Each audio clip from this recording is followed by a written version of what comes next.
Good morning बच्चों।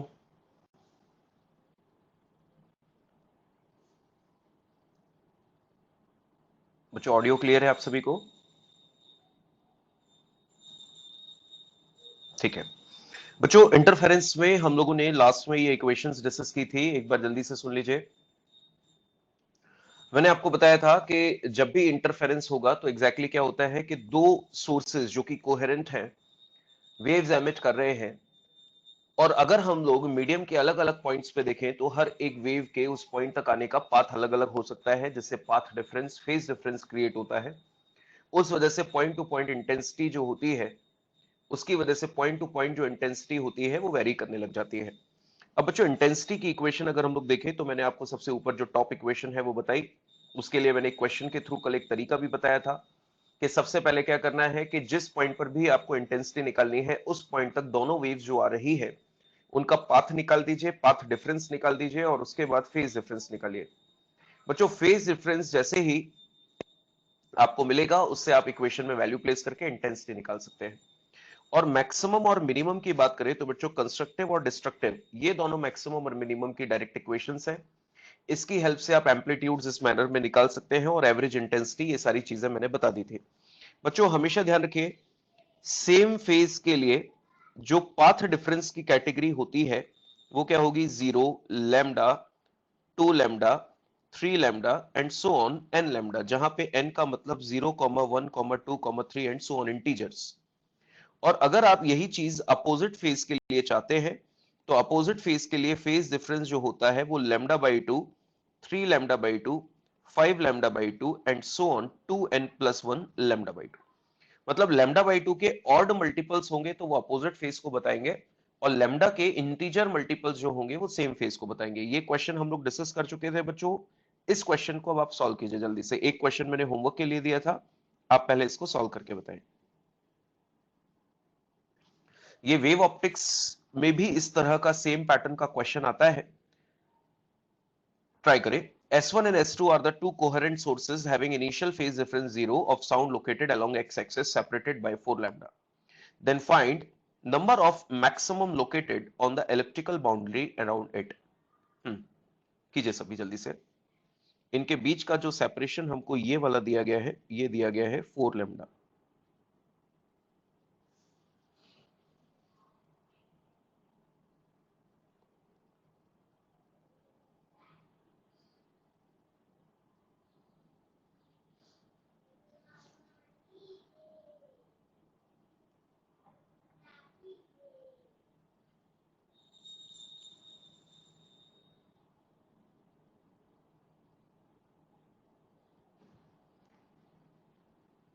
चलिए discuss करते हैं, जो आपने आंसर्स दिए हैं उनके अकॉर्डिंग कंफर्म करते हैं क्या सही है। चेक कीजिए बच्चों।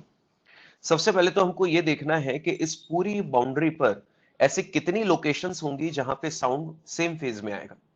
तो आपका जवाब होना चाहिए जहां पाथ डिफरेंस लैम्डा के इंटीजर मल्टीपल्स पे होगा वहां सेम फेज आएगा, और जहां सेम फेज आएगा वहां मैक्सिमा प्रोड्यूस होगा। अब बच्चों सबसे पहले हम लोग टॉप मोस्ट लोकेशन को देखें, जैसे कि डायग्राम में मैंने मार्क किया।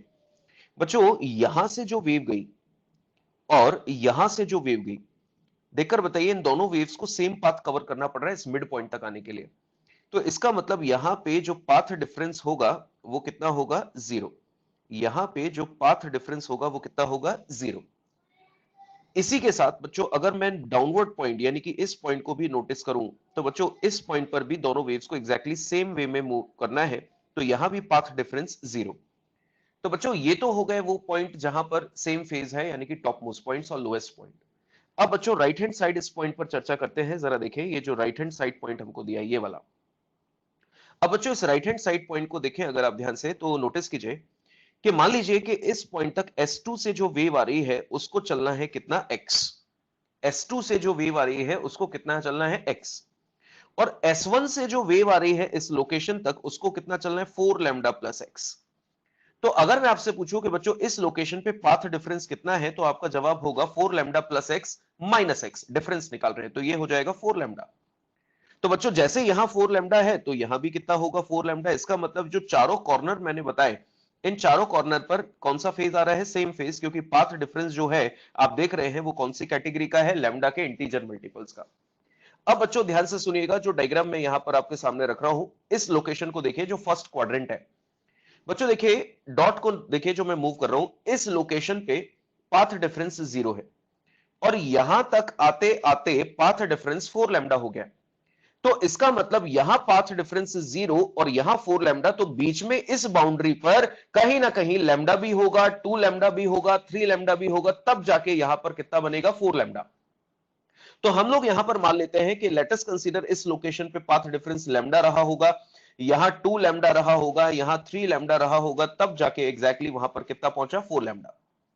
और ऐसे ही बच्चों इस क्वाड्रेंट को देखो, यहां 4 लैम्डा है तो यहां कहीं 3 लैम्डा होगा, यहां 2 लैम्डा होगा, यहां लैम्डा होगा, तब जाके नीचे कितना पहुंचा, 0। और सिमिलर वे में हम लोग यहां देखें कि ये होगा लैम्डा, ये होगा 2 लैम्डा, ये होगा 3 लैम्डा और कॉर्नर पे 4 लैम्डा।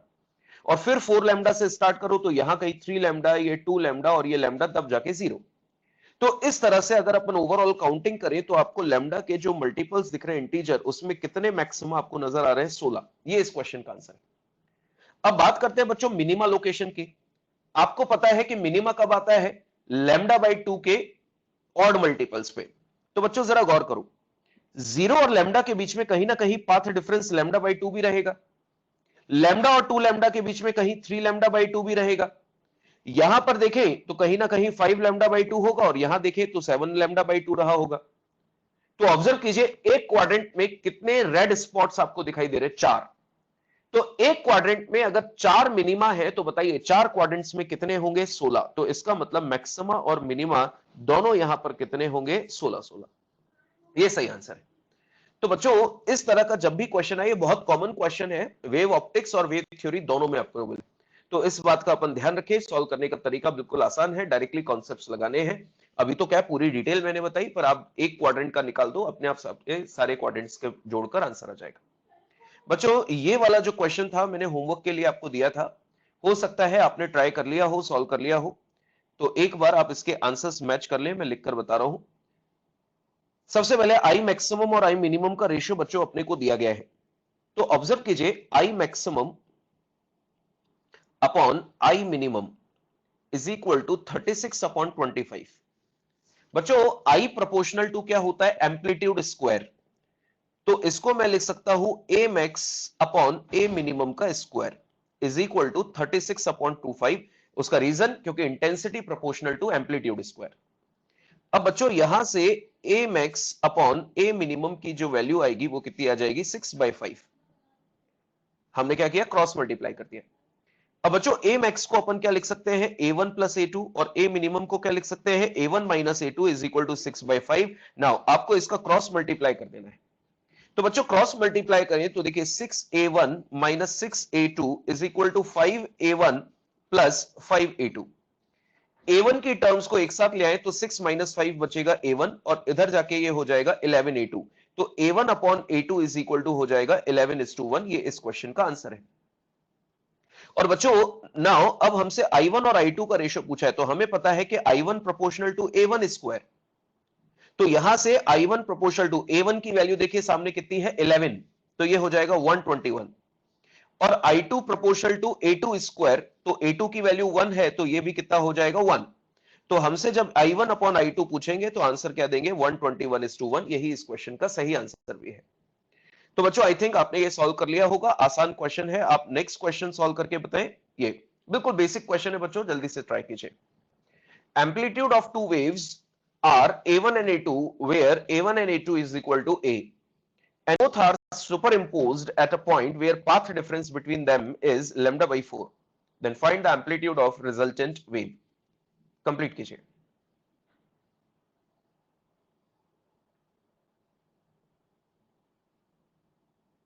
बहुत बढ़िया, गुड, √2a। ठीक है, सही।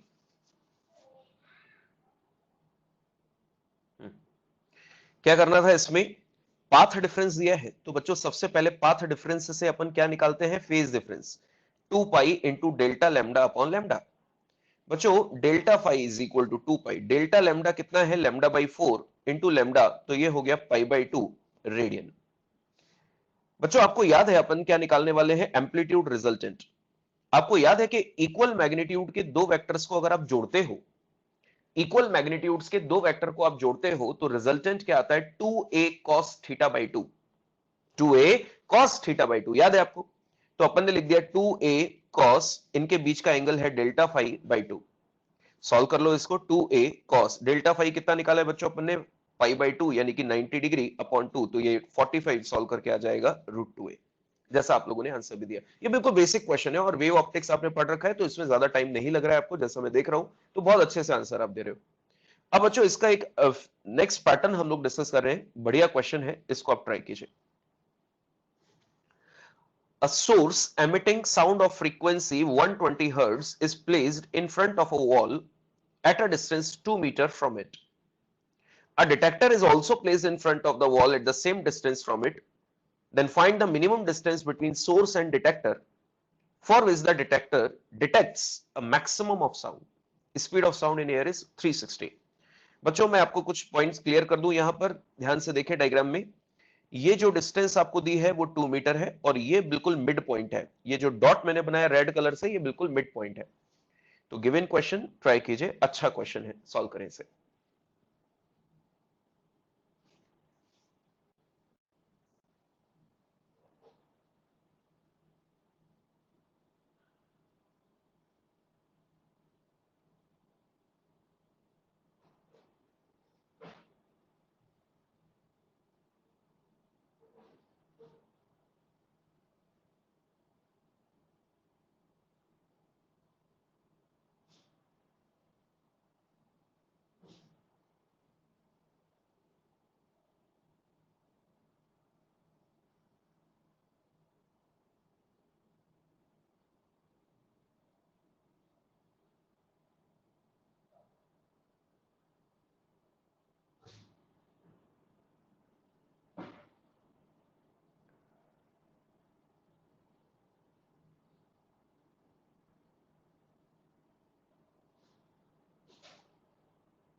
नहीं, चलिए डिस्कस करते हैं इसको। अभी तक तो कोई भी आंसर सही नहीं है, एक बार सीखें इसको, समझें। बच्चों सबसे पहले क्वेश्चन में लैम्डा कैलकुलेट कर लेते हैं v बाई एन से। v है 360 और n की वैल्यू हमें दी है 180, तो लैम्डा हमारे पास कितना आ गया? 2 metre. This is the value of wavelength. अब नोटिस कीजिए इस डायग्राम में s stands for source and d stands for detector. बच्चों ये जो डिस्टेंस होगी वो कितनी होगी? x बाई 2, और ये भी कितनी होगी? x by 2। कितनी होगी? x by 2। अब जरा गौर कीजिए बच्चों, जो मैं ध्यान से यहां पर समझा रहा हूं।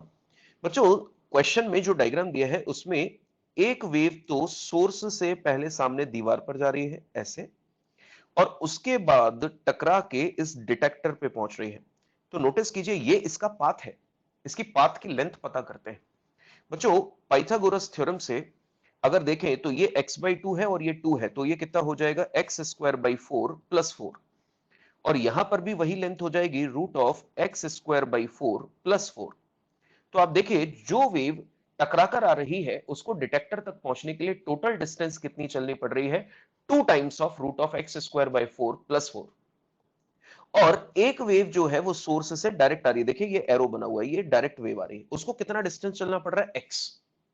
बच्चों मैं एक स्टेटमेंट पूछ रहा हूं, जरा जवाब दें आप सभी। क्या दोनों जो वेव आ रही है, एक डायरेक्ट और एक रिफ्लेक्ट होके, क्या दोनों का पाथ सेम है या डिफरेंस है? दोनों का पाथ सेम है या डिफरेंस है?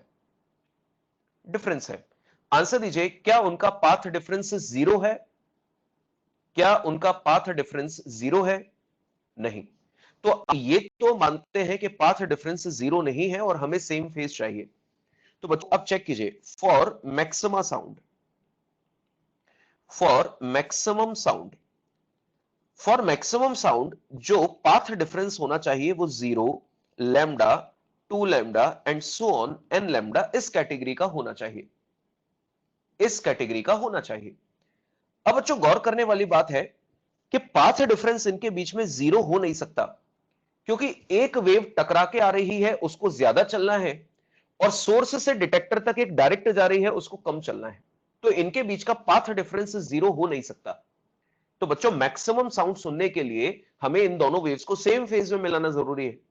और सेम फेज ये तब आती है जब इनका path difference zero, lambda, two lambda इस कैटेगरी का हो। जीरो हो नहीं सकता, ये साफ साफ डायग्राम में दिख रहा है, क्योंकि एक वेव ज्यादा चल रही है, एक वेव कम चल रही है, तो पाथ डिफरेंस जीरो हो नहीं सकता। तो बताओ सेम फेज में लाने के लिए जीरो के बाद नेक्स्ट पॉसिबिलिटी क्या है, लैम्डा।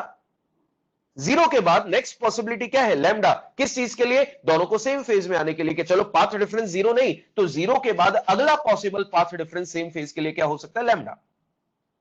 बच्चे क्रॉस क्वेश्चन पूछते हैं, सर लैम्डा क्यों, टू लैम्डा क्यों नहीं, थ्री लैम्डा क्यों नहीं? तो यह बात मैं एसएचएम में भी समझा चुका हूं कि हमेशा हमको मिनिमम वैल्यू सिलेक्ट करनी होती है, क्योंकि मैक्सिमम तक की वैल्यू को सिलेक्ट करने की कोई रेंज नहीं है। अगर आप में से कोई बोलता है कि सर थ्री लैम्डा, तो कोई और बोल सकता है सर फोर लैम्डा क्यों नहीं, फाइव लैम्डा क्यों नहीं? तो ऐसे तो मैक्सिमम आप कहीं तक भी जा सकते हो, उसकी कोई लिमिट नहीं। इसलिए हमको हमेशा मिनिमम पॉसिबल वैल्यू ढूंढनी होती है। पर बात चल रही है कि मिनिमम पॉसिबल वैल्यू तो जीरो होती है, फिर आप लैम्डा क्यों ले रहे हो? तो जवाब है कि जीरो दिख नहीं रही ना डायग्राम में, दोनों का पाथ अलग अलग है, तो पाथ डिफरेंस जीरो दिख नहीं रहा। तो जीरो के बाद जो नेक्स्ट पॉसिबल वैल्यू है वो क्या है, लैम्डा। इसीलिए इनको सेम फेज में लाने के लिए इनका मिनिमम पाथ डिफरेंस कितना होना चाहिए, लैम्डा। अब बच्चों पाथ डिफरेंस की वैल्यू हम लोगों को कैलकुलेट कर लेते हैं। एक वेव कितना चल रही है, two times of x square by four plus four, और दूसरी चल रही है x। तो इनका डिफरेंस जो होना चाहिए वो लैम्डा यानी कि 2 मीटर के बराबर होना चाहिए। देखिए ऊपर लैम्डा हमने निकाल रखा है।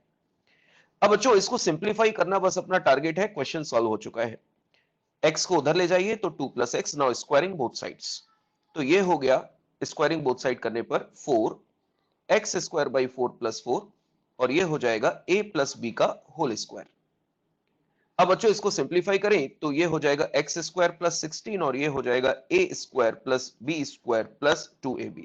तो बच्चों एक्स स्क्वायर से X square cancel, 12 is equal to 4x। तो जिनके भी आंसर 3 मीटर है वो बिल्कुल परफेक्ट है, कि इनके बीच की जो मिनिमम डिस्टेंस है वो 3 मीटर होनी चाहिए। तो बच्चों जब भी ऐसा क्वेश्चन आए आपके सामने और आपको लग रहा है कि पाथ डिफरेंस जीरो नहीं है, तो उसके बाद जो नेक्स्ट पॉसिबल हो सकता है उसी को सिलेक्ट करना है।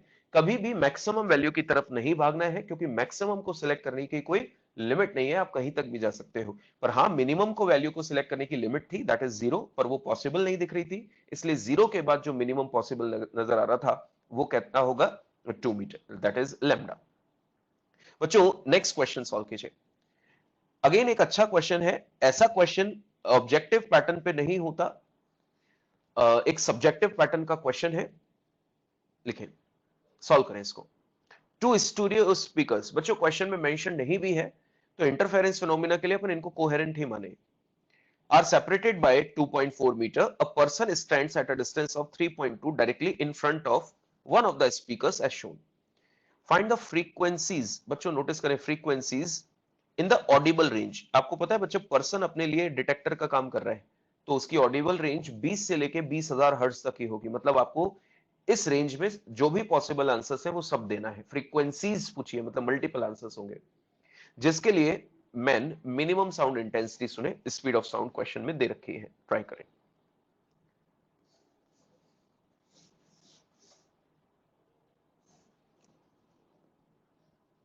डेल्टा लैम्डा निकालने का तरीका, दोनों ने जो पाथ ट्रेवल किया उस पाथ का डिफरेंस, जिसने ज्यादा किया बड़ी वैल्यू में से छोटी वैल्यू घटा दो, पाथ डिफरेंस आ जाएगा डेल्टा लैम्डा।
बिल्कुल 200, 600, 1000 या 200, 2n+1 सही है। 400 नहीं आएगा बेटा, 200, 600, 1000 ये आंसर सही है, यानी कि 200 ब्रैकेट पे 2n+1 ये सही है। चलिए डिस्कस करते हैं, बढ़िया आपने किया, समझे इसको। बच्चों स्पीकर से एक वेव तो डायरेक्ट पहुंचेगी ऐसे, ये एक वेव डायरेक्ट पहुंच रही है, और एक वेव ऐसे डायरेक्ट पहुंच रही है, गौर कीजिए ऐसे। तो एक को तो चलना है 3.2, और इसको जो चलना है वो पाइथागोरस थ्योरम से निकालें 2.4 का स्क्वायर प्लस 3.2 का स्क्वायर। सॉल्व करने पर ये कितना हो जाएगा, 4 मीटर। तो बच्चों अगर पाथ डिफरेंस निकालें तो पाथ डिफरेंस क्या होगा, 4 में से दूसरी वेव ने चला 3.2, उसको घटा दें, एक वेव चल रही है 4 मीटर, एक चल रही है 3.2, तो पाथ डिफरेंस आ जाएगा 0.8 metre. This is the value of path difference. अब बच्चों आपको पता है कि फॉर मिनिमम साउंड इंटेंसिटी जो पाथ डिफरेंस होना चाहिए वो लैम्डा बाई 2 के ऑड मल्टीपल्स पे होना चाहिए, ये मैंने आज आते ही बताया था। That is lambda by 2, 3 lambda by 2 and so on, 2n+1 lambda by 2 इस कैटेगरी का होना चाहिए।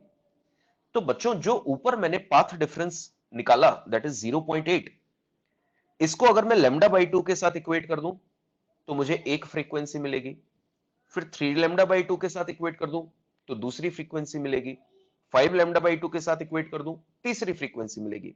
ऐसे मल्टीपल फ्रीक्वेंसीज के आंसर्स आएंगे, और ये कब तक आते जाएंगे, जब तक आपका फाइनल वैल्यू 20,000 को क्रॉस ना कर जाए।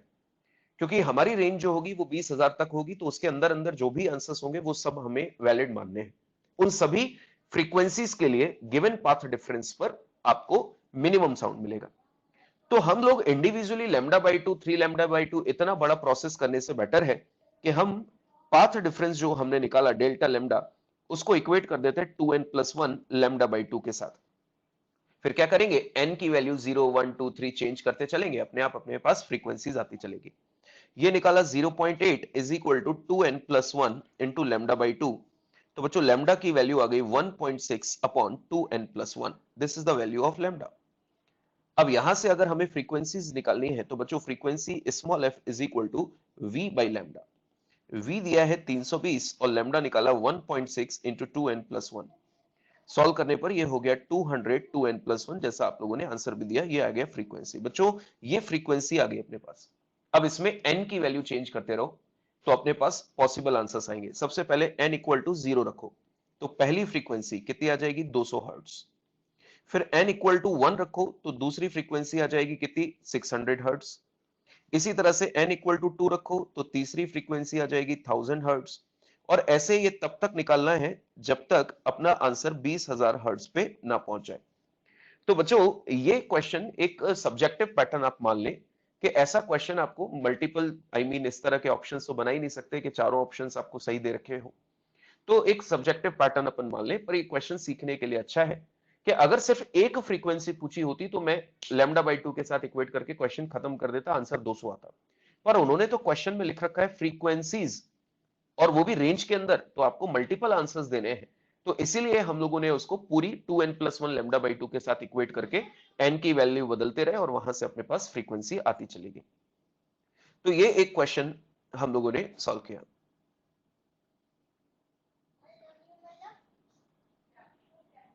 बेटा पाथ डिफरेंस कैसे निकालते हैं? एक वेव जो चली उसका पाथ माइनस दूसरी वेव का पाथ। तो एक वेव डायरेक्ट जा रही है 3.2, बिल्कुल डायरेक्ट कान पे जा रही है, और दूसरी ऑब्लिकली जा रही है 4 मीटर। तो 4 में से 3.2 घटा दो तो दोनों के पाथ में जो डिफरेंस रहा वो आ जाएगा। पाथ डिफरेंस निकालने का तरीका, दोनों के पाथ को घटा दीजिए। अब बच्चों इसके बाद हम लोग जो नेक्स्ट डिस्कशन करें वो है क्विंकेस ट्यूब एक्सपेरिमेंट। बच्चों क्विंकेस ट्यूब एक्सपेरिमेंट की जब बात करें तो सबसे पहली चीज, ये क्विंकेस ट्यूब एक्सपेरिमेंट क्यों कराया जाता है? तो जवाब है कि क्विंकेस ट्यूब एक्सपेरिमेंट लैब में प्रैक्टिकल प्रूफ करने के लिए कराया जाता है कि साउंड के लिए इंटरफेरेंस जैसी कोई फिनोमिना होती है। With the help of this experiment हम प्रूफ करते हैं कि साउंड के लिए इस तरह का इंटरफेरेंस पैटर्न होता है। तो वो सारी चीजें प्रूफ करने के साथ साथ हम लोग इस ट्यूब से यह भी पता कर सकते हैं कि ट्यूब के अंदर जो भी गैसियस मीडियम होगा, अगर साउंड उसके अंदर होकर जाता है तो साउंड की वेलोसिटी क्या है वो भी हम लोग इस ट्यूब की हेल्प से कैलकुलेट कर सकते हैं। So with the help of this tube, we can prove the interference phenomena for the sound, as well as we can find out the speed of sound in the gaseous medium which is filled in the Quincke tube. सबसे पहले इसका apparatus में समझा दूं कैसा है। बच्चों इस ट्यूब को देखिए, इस ट्यूब में दोनों तरफ इस तरह के पाइप लगा हुआ है ना, एक नली बनी हुई है, इस तरह की ट्यूब बनी हुई है। बच्चों आप देखिए लेफ्ट साइड जो ट्यूब है वो कैसी है, फिक्स्ड है, मतलब ये अपनी लेंथ में चेंज नहीं कर सकती, इसकी जितनी लेंथ है वो फिक्स है। जबकि राइट हैंड साइड अगर आप देखें तो यहां क्या लिखा है, मूवेबल पार्ट। मूवेबल पार्ट का मतलब, ध्यान से देखें, मूवेबल पार्ट का मतलब ये जो ट्यूब है राइट हैंड साइड, इसको पकड़कर पीछे की तरफ खींचा जाए तो इसकी लेंथ बड़ी होती चली जाएगी, लेंथ बढ़ जाएगी। लेंथ कैसे बढ़ेगी इसका एक प्रैक्टिकल एग्जांपल सोचें। बच्चों अपनी कार्स में जो एंटीना होते हैं, आपने देखे हो पहले रिकॉर्डर्स में भी आते थे इस तरह के एंटीना, कि एंटीना को खींच दो तो अंदर से लेंथ निकलती जाती है और एंटीना बड़ा होता जाता है। क्या आप सबने इस चीज को देखा है? क्या आप सबने इस चीज को देखा है कि एंटीना को अगर आप खींच दें तो उसके अंदर लेंथ बड़ी होती चली जाती है? इसका मतलब ये बात तो यहां पर भी लागू होती है कि अगर हम लोग ट्यूब को, मूवेबल पार्ट को खींच दें ऐसे, तो उसके अंदर से लेंथ निकलते हुए आ जाएगी, तो वो साइड बड़ी होती जाएगी। बच्चे क्रॉस क्वेश्चन पूछते हैं कि सर लेंथ बढ़ाने का क्या लॉजिक है? तो जवाब है, लेंथ बढ़ाने का लॉजिक है कि हम पाथ डिफरेंस क्रिएट करना चाहते हैं कि यहां से जो वेव आ रही है उसको तो फिक्स पाथ चलना है, पर यहां से जो ट्यूब है उसका पाथ लगातार हमने बड़ा कर दिया, जिसकी वजह से पाथ बड़ा कर दिया तो पाथ डिफरेंस आ गया। पाथ डिफरेंस आने से फेज डिफरेंस आता है, और वही चीज अपने को इंटरफेरेंस में चाहिए। बच्चों डायग्राम में देखिए, आपको मूवेबल पार्ट के साइड में लगा हुआ है स्केल। स्केल इसलिए ताकि आप ट्यूब को कितना खिसका रहे हो वो चीज आप वहां पर मेजर कर पाओ। पर बच्चों एक चीज ध्यान से सुनिएगा कि जब मैं राइट हैंड साइड वाली ट्यूब को खिसकाऊंगा, मान लीजिए मैंने इसको मेजर करके एक्स से शिफ्ट किया ऊपर। बच्चों आंसर दो, अगर ट्यूब ऊपर से एक्स स्लाइड करेगी तो नीचे से भी तो एक्स स्लाइड करेगी, यहां से भी तो खिसकेगी। तो आंसर दो, पाथ टोटल कितना बड़ा हो जाएगा, 2x, है ना। अगर अपन ने x शिफ्ट किया तो ऊपर से भी x खिसकी, नीचे से भी x खिसकी, तो टोटल पाथ कितना बड़ा हो गया, 2x। तो बच्चों यहां पर एक चीज मैं लिख रहा हूं कि अगर मैं शिफ्ट करता हूं x का, तो जो पाथ डिफरेंस आएगा वो कितने का आएगा, 2x का, यानी कि पाथ 2x बड़ा हो जाएगा। और लास्ट में बच्चों ऊपर लगा हुआ है साउंड सोर्स जिसको अपन गाल्टन्स व्हिसल बोलते हैं, और नीचे लगा हुआ एक मोमबत्ती जिसकी फ्लेम को अपन ने डिटेक्टर मार्क किया है। अब इसका प्रैक्टिकल कैसे परफॉर्म करते हैं पहले वो सिखा रहा हूं। बच्चों जैसे ही हम लोग व्हिसल बजाते हैं तो जो साउंड वेव्स होती हैं वो दोनों ट्यूब्स में ऐसे एंटर करती है। जैसे ही हम लोग व्हिसल बजाते हैं, जैसे ही हम लोग व्हिसल बजाते हैं तो जो साउंड वेव्स होती है वो दोनों ट्यूब्स में ऐसे एंटर करती है। दोनों ट्यूब्स में एंटर करते हुए यहां पर फ्लेम के ऊपर आकर दोनों एक दूसरे से मिलती है। अब बच्चों जहां पे भी वो एक दूसरे से मिली, मतलब सुपरपोज हुई, अगर वो सेम फेज में सुपरपोज होती है तो वहां जो गैसियस पार्टिकल है, अगर सेम फेज में वेव सुपरपोज होती है तो एम्पलीट्यूड उनका बढ़ जाता है, जिसकी वजह से वो गैसियस पार्टिकल ग्रेटर एम्पलीट्यूड से वाइब्रेट करने लग जाते हैं। और गैसियस पार्टिकल अगर वाइब्रेट करेंगे तो जो मोमबत्ती की लॉ है, फ्लेम है, वो भी मैक्सिमम एम्पलीट्यूड से वाइब्रेट यानी कि फ्लक्चुएट होने लग जाती है। जिसको देखकर हमें पता चलता है कि यस, यहां पर इस vibration of flame is maximum, इसका मतलब यहां पर जो वेव्स हैं वो सेम फेज में सुपरपोज हुई। फिर हम लोग प्रैक्टिकल के दौरान क्या करते हैं, ट्यूब की लेंथ को थोड़ा सा बड़ा कर देते हैं। तो इधर से जो वेव आ रही है उसको तो कम चलना है, पर इधर से जो वेव आ रही है उसको ज्यादा चलना है। तो इसका मतलब यह हुआ कि इनके बीच में पाथ डिफरेंस आ गया, और पाथ डिफरेंस आने की वजह से अगर ये अपोजिट फेज में मिलती है तो वहां मीडियम पार्टिकल्स के वाइब्रेशन मिनिमम हो जाएंगे, और वाइब्रेशन मिनिमम हो जाएंगे तो जो फ्लेम है उसके भी वाइब्रेशन बिल्कुल मिनिमाइज हो जाएंगे। तो इस सिचुएशन को देखकर बोलेंगे कि यार फ्लेम के जो वाइब्रेशन पहले मैक्सिमम थे अब अचानक से मिनिमम हो गए, मतलब डेफिनेटली वेव्स यहां पे अपोजिट फेज में मिली है। मतलब साउंड के लिए कहीं ना कहीं इंटरफेरेंस जैसी फिनोमिना होती है, इस चीज से हम लोग प्रूव करते हैं। अब हम लोग इनके रिजल्ट्स पर चर्चा करते हैं कि इनके कौन से रिजल्ट्स हैं जो हमारे काम के हैं। इस पर एक ही पैटर्न का क्वेश्चन बनता है और उसको ध्यान से समझे कैसे सॉल्व करना है। बच्चों मानकर चलिए कि पहले जो ट्यूब थी वो ओरिजिनल थी, मतलब जितनी एलएचएस में लेंथ थी उतनी ही आरएचएस में लेंथ थी।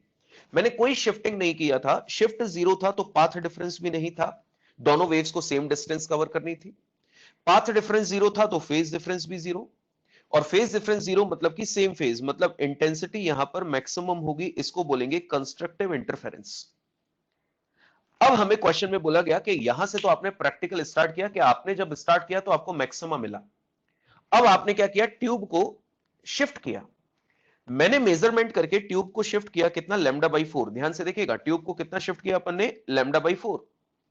तो बच्चों अगर ट्यूब को लैम्डा बाई 4 शिफ्ट करेंगे तो लैम्डा बाई 4 ऊपर से और लैम्डा बाई 4 नीचे से, टोटल पाथ डिफरेंस कितने का आ जाएगा, लैम्डा बाई 2 का।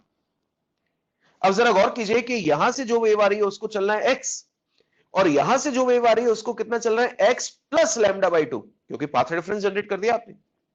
तो पाथ डिफरेंस जब लैम्डा बाई 2 होता है तो फेज डिफरेंस जो होता है वो कितने का होता है, पाई का, पाई बाय पाई का।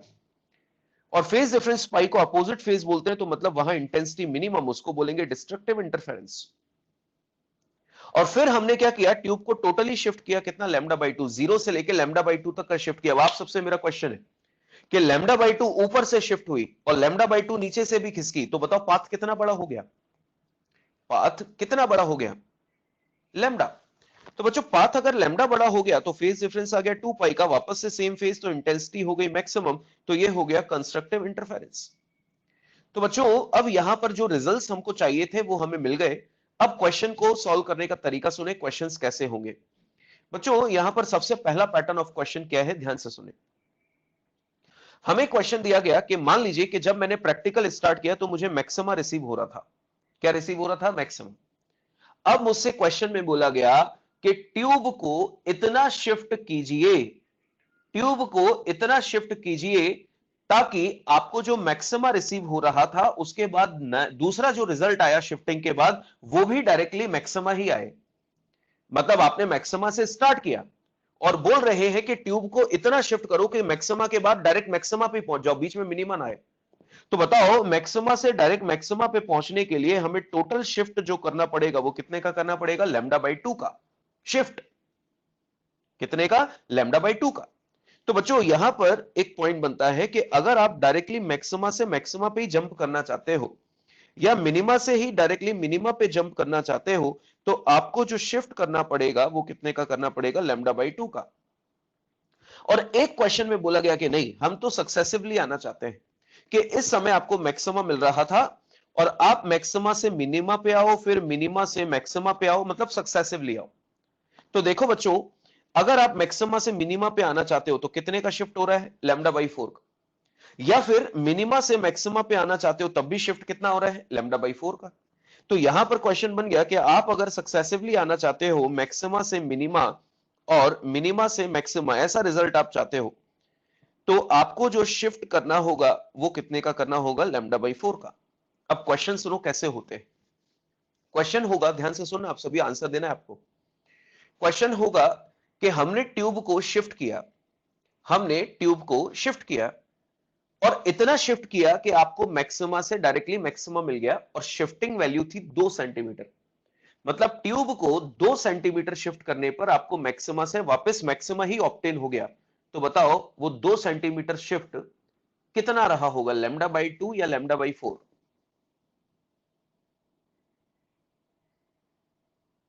मैक्सिमा से डायरेक्टली मैक्सिमा ही हमको मिला और 2 सेंटीमीटर हमने शिफ्ट किया, तो शिफ्ट कितना रहा होगा डायरेक्ट, ताकि आपको मैक्सिमा से मैक्सिमा मिला, बिल्कुल लैम्डा बाई 2।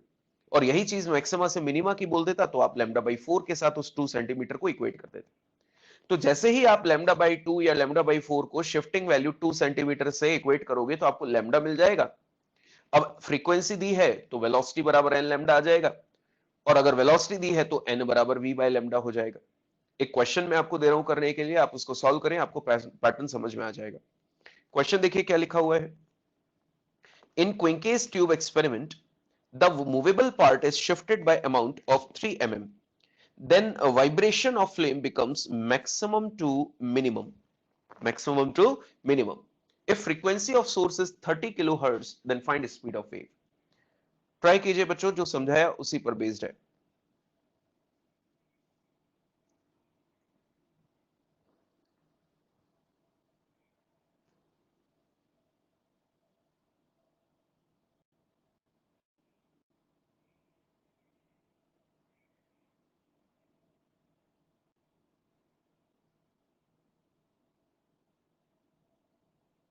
बहुत बढ़िया।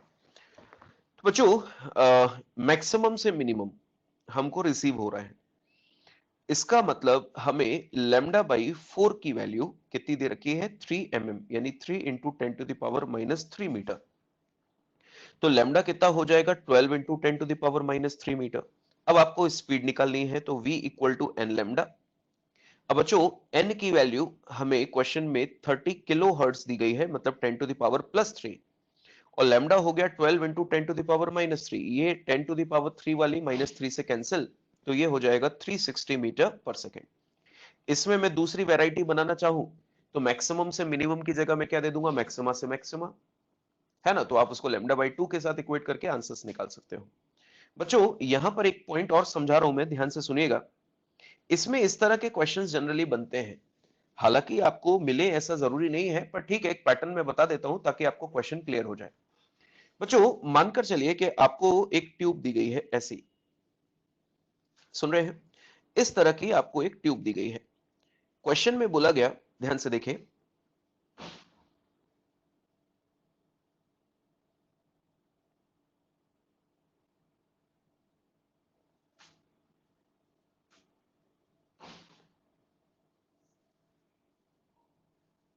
ऐसी एक ट्यूब आपको दी गई है क्वेश्चन में। देखिए क्वेश्चन में बोला गया कि यहां सोर्स रखा है, यहां डिटेक्टर रखा हुआ है, और जो भी सर्कल की रेडियस है मान लीजिए वो आर अपने को दी गई है। अब क्वेश्चन में बेटा टोटल शिफ्ट 6 कैसे हो गया, कहां हो गया टोटल शिफ्ट, पाथ डिफरेंस 6 का आया, पाथ डिफरेंस 6 का आया, शिफ्ट तो लैम्डा बाई 4 का रहा ना। अपने को क्वेश्चन में शिफ्टिंग दे रखी है, शिफ्टेड बाय, तो शिफ्ट अपने पास जब लैम्डा बाई 4 का होता है तो पाथ डिफरेंस लैम्डा बाई 2 का होता है। तो मैंने आपको क्वेश्चन में पाथ डिफरेंस लिखकर नहीं दिया, मैंने आपको शिफ्ट दिया है, ठीक है, यानी कि ट्यूब को कितना खिसकाया।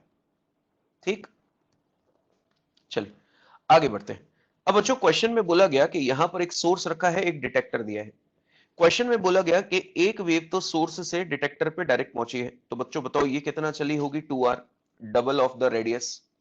और क्वेश्चन में बोला गया कि एक यहां से यहां तक पहुंची है, ऐसे, तो बच्चों यहां से यहां तक पहुंची है तो ये कितना हो जाएगा, पाई आर, क्योंकि हाफ ऑफ द सर्कमफेरेंस। तो पाथ डिफरेंस हमको कैलकुलेट करना है, तो बच्चों पाथ डिफरेंस जब आप निकालोगे तो पाथ डिफरेंस आप क्या करोगे, पाई आर में से 2r को घटा दोगे, है ना। अब ये हो गया पाथ डिफरेंस। अब उन्होंने बोला कि यहां पर डिटेक्टर को मैक्सिमा रिसीव होता है, तो बच्चों मैक्सिमा रिसीव होता है तो पाथ डिफरेंस को आप किस किस के साथ इक्वेट कर सकते हो, 0, lambda, 2 lambda and so on. 0 दिख नहीं रहा है, समझ में ही आ रहा है कि एक छोटा चल रहा है एक बड़ा चल रहा है, तो नेक्स्ट पॉसिबल क्या होगा, लैम्डा, उसके साथ इक्वेट करो, क्वेश्चन सॉल्व। या अगर मिनिमम इंटेंसिटी दे रखी होगी तो आप इसको lambda by 2, 3 lambda by 2, 5 lambda by 2 इस तरह से इक्वेट कर सकते हो। तो बच्चों ये एक पैटर्न होते हैं, कभी इस तरह के क्वेश्चन सामने आ जाए तो आप उनको सॉल्व कर पाए, ठीक है। अब बच्चों जो नेक्स्ट फिनोमिना हम लोग डिस्कस कर रहे हैं दैट इज बीट्स। अभी तक बच्चों इंटरफेरेंस में हमने क्या सीखा था, और अब बीट्स में हम लोग क्या सीखने वाले हैं, इसको ध्यान से समझे। बीट्स एक ऐसा टॉपिक है जिसमें कोई फॉर्मूला नहीं है, हर एक क्वेश्चन लॉजिकली सॉल्व होता है, रीजनिंग बेस्ड होता है। तो यहां पर कोई ये नहीं बोल सकता कि सर ये फॉर्मूला कैसे अप्लाई करें, तो फॉर्मूला नाम की कोई चीज ही नहीं है इसमें। ये सिर्फ रीजनिंग बेस्ड क्वेश्चंस होते हैं, लॉजिकल थिंकिंग पर बेस्ड क्वेश्चंस होते हैं, प्रोबेबिलिटी क्वेश्चंस होते हैं। तो ये सिर्फ अपने आईक्यू पर डिपेंड करते हैं, अपन उसको कितना ज्यादा अच्छा सोच पाते हैं। ठीक है, प्रेजेंस ऑफ माइंड पे डिपेंड करते हैं, जैसे अपन जानते हैं रीजनिंग के क्वेश्चंस कैसे होते हैं। तो इसको एक बार पूरे प्रोसेस को समझे, उसके बाद आपको वो क्वेश्चन क्लियर होंगे। बच्चों, सबसे पहली चीज, इंटरफेरेंस और बीट्स में क्या अंतर है? इंटरफेरेंस में जो दो सोर्सेज हमने लिए थे, दोनों की फ्रीक्वेंसी सेम थी, पर बीट्स में जो हम दो सोर्सेज लेंगे, उन दोनों की फ्रीक्वेंसी स्लाइटली डिफरेंट होगी। यहां पर जो दो सोर्सेज होंगे, उनकी फ्रीक्वेंसी स्लाइटली डिफरेंट होगी, जबकि इंटरफेरेंस में सेम होती थी। इंटरफेरेंस में अलग अलग पोजीशन पर पाथ डिफरेंस आने की वजह से फेज डिफरेंस आता था, जिसकी वजह से हर पॉइंट पर इंटेंसिटी अलग थी। तो वहां बोलते थे कि इंटेंसिटी का वेरिएशन पोजीशन के साथ हो रहा है, तो it is the function of position. जबकि बीट्स में क्या होगा, आप एक ही जगह पे खड़े रहोगे। बीट्स में क्या होगा, आप एक ही जगह पे खड़े रहोगे और एक ही पॉइंट पर अलग अलग टाइम पर आपको इंटेंसिटी कम ज्यादा होती हुई महसूस होगी। तो आप नोटिस करोगे कि यार यहां तो एक ही जगह पर मैं खड़ा हूं, मतलब मेरी पोजीशन चेंज नहीं हो रही, पर अलग अलग टाइम इंस्टेंट्स पर आपको इंटेंसिटी का वेरिएशन वहां पर सुनाई दे रहा होगा। तो यहां पर जो इंटेंसिटी है वो टाइम के साथ बदलेगी, तो वो टाइम का फंक्शन होगी। जबकि इंटरफेरेंस में जो इंटेंसिटी थी वो पोजीशन के साथ बदल रही थी, इसलिए वो पोजीशन का फंक्शन थी।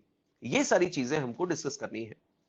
तो बच्चों, इसको डिस्कस करने के लिए सबसे पहले मैं आपको इमेजिन कराऊं कि अगर मैं बोलूं कि बच्चों देखो बीट बन रही है, बीट बन रही है, तो सबसे पहला क्रॉस क्वेश्चन कि आप बीट बन रही है का क्या मतलब निकालोगे? कहां बन रही है, क्या बन रही है, वो समझना है हमको। कि मैं जब भी बोलूं कि बच्चों देखो बीट बन रही है, तो आप उसका क्या मतलब निकालो। बीट मतलब क्या होता है?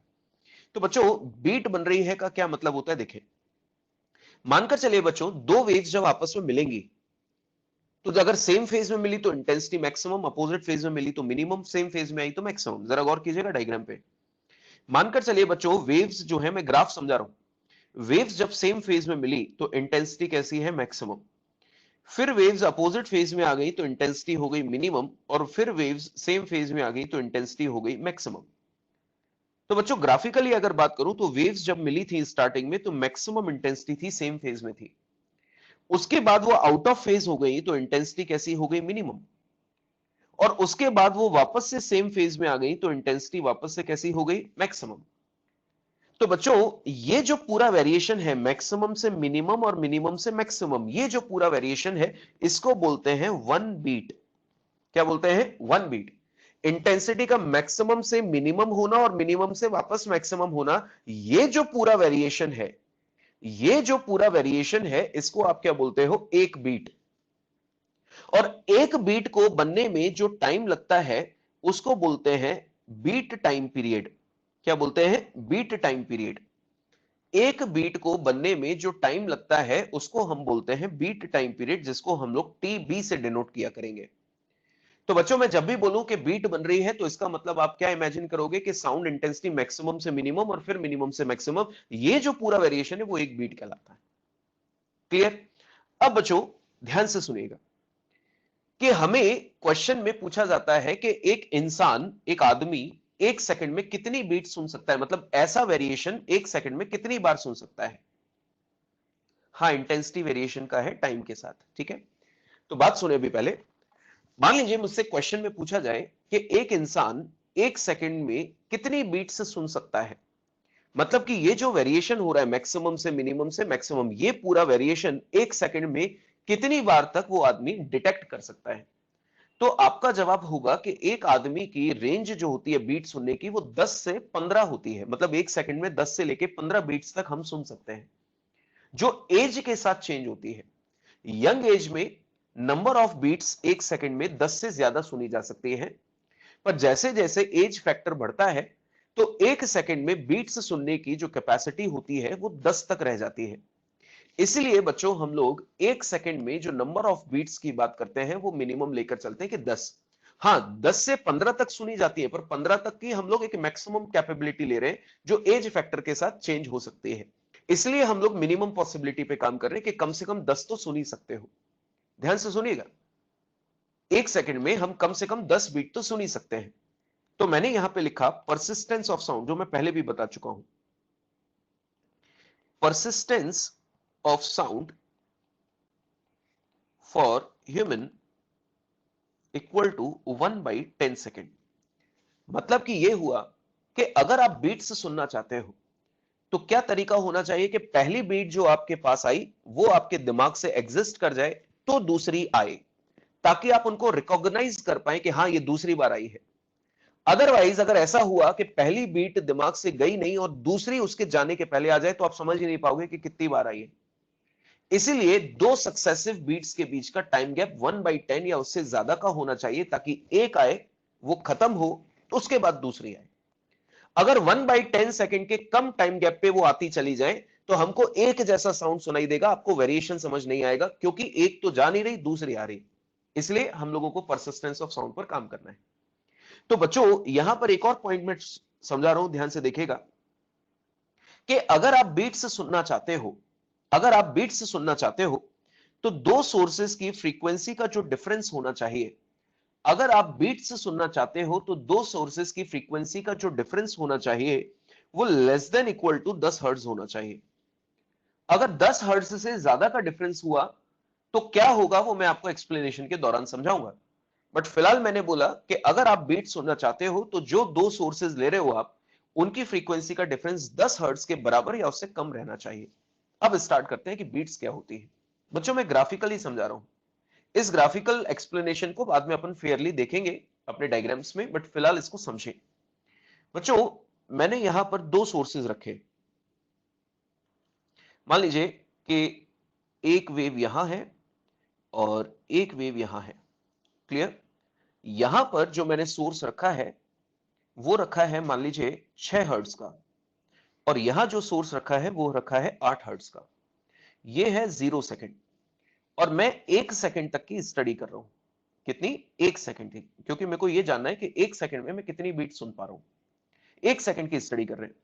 तो बच्चों 1 सेकंड को अपन 4 बराबर भागों में बांट देते हैं। देखिए 1 सेकंड को अपन 4 बराबर भागों में बांट देते हैं। 1 सेकंड को अपन ने 4 बराबर भागों में बांट दिया। ध्यान से देखें, और इन चारों भागों के नाम रख देते हैं। 0 सेकंड, 1/4 सेकंड, 2/4 सेकंड, 3/4 सेकंड और 4/4 सेकंड, यानी कि 1 सेकंड। बच्चों आंसर दीजिए कि ये जो 6 और 8 हर्ट्ज में वेव्स बनाऊंगा, ये जो वेव्स में बनाऊंगा, नोटिस कीजिएगा कि ये जो 8 हर्ट्ज वाली वेव है वो एग्जैक्टली 6 हर्ट्ज के ऊपर चल रही है, क्योंकि अपन दोनों को सुपरपोज कराना चाह रहे हैं, अपन दोनों को अलग अलग नहीं कराना चाह रहे। पर मैं क्या कर रहा हूं, इसको नीचे इसलिए बना रहा हूं ताकि ओवरलैपिंग ना हो और हमको अच्छे से समझ में आए। तो दिमाग में रखिएगा कि जो 8 हर्ट्ज वाली वेव है वो एग्जैक्टली 6 हर्ट्ज के ऊपर चल रही है, ऐसे, सो दैट दोनों एक दूसरे का सुपरपोज कर पाए और रिजल्टेंट प्रोड्यूस कर पाए। जरा गौर कीजिएगा बच्चों, पहला सोर्स देखिए, फ्रीक्वेंसी है 6 हर्ट्ज। कितनी है? 6 हर्ट्ज। तो ऑब्जर्व कीजिए, 6 हर्ट्ज अगर फ्रीक्वेंसी है तो 1 सेकंड में 6 ऑसिलेशन, 1 सेकंड में 6 ऑसिलेशन, तो 1 सेकंड में 6 वेव बनेंगी। और 1 सेकंड में अगर 6 वेव बन रही है तो आधे सेकंड में कितनी बनेगी? 3। और 1/4 सेकंड में कितनी बनेगी? 1.5, 1.5 वेव। तो ध्यान से सुनो, 1 सेकंड में 6 वेव, आधे में 3 और उसके भी आधे में 1.5 वेव। जबकि दूसरे सोर्स में 8 हर्ट्ज है तो 1 सेकंड में 8 वेव, आधे सेकंड में 4 और उसके भी आधे में कितनी हो जाएंगी? 2। तो अब बच्चों देखिए मैं वेव्स बना रहा हूं, जरा ध्यान से सुनिएगा। बच्चों मुझे नहीं पता कि स्टार्टिंग में वेव्स जब एक दूसरे से मिली थी तो कैसे मिली थी। वो अपोजिट फेज में भी मिल सकती है, वो सेम फेज में भी मिल सकती है। It depends on the condition, question में क्या दी है। तो मैंने मान लिया कि जब ये स्टार्ट हुई थी तो सेम फेज में स्टार्ट हुई थी, जब ये स्टार्ट हुई थी तो सेम फेज में स्टार्ट हुई थी, ऐसा मैं मान रहा हूं। इट इज नॉट नेसेसरी, ये सिर्फ समझाने का एक तरीका है। तो बच्चों 1/4 सेकंड में मैं 1.5 वेव बना रहा हूं, जरा गौर कीजिएगा। 1 वेव और ये 0.5 वेव। क्लियर? और 8 हर्ट्ज के लिए अगर मैं बनाऊं तो 8 हर्ट्ज के लिए बच्चों अपन बना रहे हैं कितनी? 2 वेव। 1 सेकंड में 8, आधे में 4 और उसके भी आधे में 2। तो बच्चों गौर कीजिए, ये हम लोगों ने 2 वेव बना दी पूरी पूरी। अब जरा गौर करने वाली बात है बच्चों, आप सभी ध्यान से देखें। जब ये स्टार्ट हुई थी तो दोनों सेम फेज में थी। देखिए क्रेस्ट के ऊपर क्रेस्ट था, ध्यान से देखो, क्रेस्ट के ऊपर क्रेस्ट था। तो इसका मतलब जब ये स्टार्ट हुई थी तो ये मैक्सिमा से स्टार्ट हुई थी। पर इस मैक्सिमा को काउंट नहीं करना है, यहां से तो अपन ने स्टार्ट लिया है। इसके बाद जो मैक्सिमा आएगा वो अपने लिए मैक्सिमा नंबर 1 होगा। यहां से तो अपन स्टार्ट कर रहे हैं, इसको अपन काउंट नहीं करेंगे। बच्चों जरा गौर कीजिए, इस पॉइंट पर 1/4 सेकंड पर देखो, दोनों एक दूसरे से अपोजिट फेज में है। एक का ऊपर क्रेस्ट है और नीचे वाले का ट्रफ है। अगर इस लाल वाली वेव को उठा के ऊपर वाली वेव के साथ रख दो तो 1/4 सेकंड पर आप देख रहे हो क्रेस्ट के साथ ट्रफ मिल रहा है, मतलब ये अपोजिट फेज में है, मतलब यहां पर इंटेंसिटी क्या हो गई, मिनिमम। सुन रहे हैं आप सब? अब बात करते हैं अगले एक 1/4 सेकंड की। तो बच्चों नेक्स्ट 1/4 सेकंड में भी कितनी वेव बनेगी, जरा जल्दी से बताएं। नेक्स्ट 1/4 सेकंड में कितनी वेव बनेगी? अपने पास 1.5, तो बताओ बची हुई आधी तो ये वाली बनेगी और फिर एक पूरी, ऐसे। क्लियर? और यहां पर कितनी बचेगी रेड कलर की, वो बनेगी 2, तो यहां बना देते हैं 1 और ये हो गई 2। तो बच्चों गौर करने वाली बात है कि 2/4 सेकंड पे देखिए दोनों के ट्रफ ट्रफ आपस में मिल रहे हैं। लाल वाली वेव को ऊपर रख दो तो दोनों के ट्रफ ट्रफ मिल रहे हैं। और बच्चों दोनों के ट्रफ ट्रफ मिल रहे हैं मतलब कि सेम फेज है, मतलब यहां पर इंटेंसिटी हो गई कैसी, मैक्सिमम। तो जरा गौर कीजिएगा बच्चों, अपन ने स्टार्ट कहां से किया था, मैक्सिमा, फिर हुआ मिनिमा और मिनिमा से वापस हो गया मैक्सिमा। ये पूरा वेरिएशन क्या कहलाता है, 1 बीट। इसको बोलेंगे एक बीट बनी है। कितनी बीट बनी है, एक बीट। अब फिर आगे बढ़ते हैं बच्चों, रिमेनिंग आई थिंक अब मैं जो समझाना चाह रहा हूं वो आपको समझ आ भी रहा है। बच्चों अब रिमेनिंग 1/4 सेकंड में 1.5 वेव, ये हो गई 1 और ये हो गई 0.5। और नीचे वाली वेव को देखें तो इसकी कितनी बननी है, 2, तो ये हो गई 1 और ये हो गई 2। देखकर बताइए वापस से 3/4 पर क्रेस्ट के साथ ट्रफ मिल रहा है, तो यहां पर क्या हो जाएगा, मिनिमा। और उसके बाद लास्ट में देखें तो ऑब्जर्व कीजिए, लास्ट वाली में इसकी कितने बनेगी, 2, 1 और 2, और उसकी कितनी बनेगी 1.5। जरा गौर कीजिएगा, ये हो गई आधी और ये हो गई एक पूरी। तो बच्चों देखकर बताइए 4/4 पे वापस ट्रफ के ट्रफ मिल रहा है, तो यहां पर इंटेंसिटी फिर क्या हो गई, मैक्सिमम। तो बच्चों गौर कीजिए, मैक्सिमा पे छोड़ा था, फिर मिनिमा, फिर मैक्सिमा, तो मैक्सिमा से वापस एक मैक्सिमा हुआ, तो एक बीट और मिली, तो ये हो गई बीट नंबर 2। तो बच्चों गौर कीजिए कि जो मैक्सिमा से मैक्सिमा तक का वेरिएशन है वो एक सेकंड में कितनी बार देखने को मिला, 2 बार। कितनी बार देखने को मिला, 2 बार। समझ आ रहा है जो बोल रहा हूं, जल्दी बताएं जल्दी। बच्चों एक सेकंड में जो मैक्सिमा से मैक्सिमा तक का वेरिएशन था इंटेंसिटी में, वो कितनी बार देखने को मिला, 2 बार। बच्चों जरा गौर कीजिए, दोनों सोर्सेस की फ्रीक्वेंसी का डिफरेंस कितना है, जल्दी बताइए।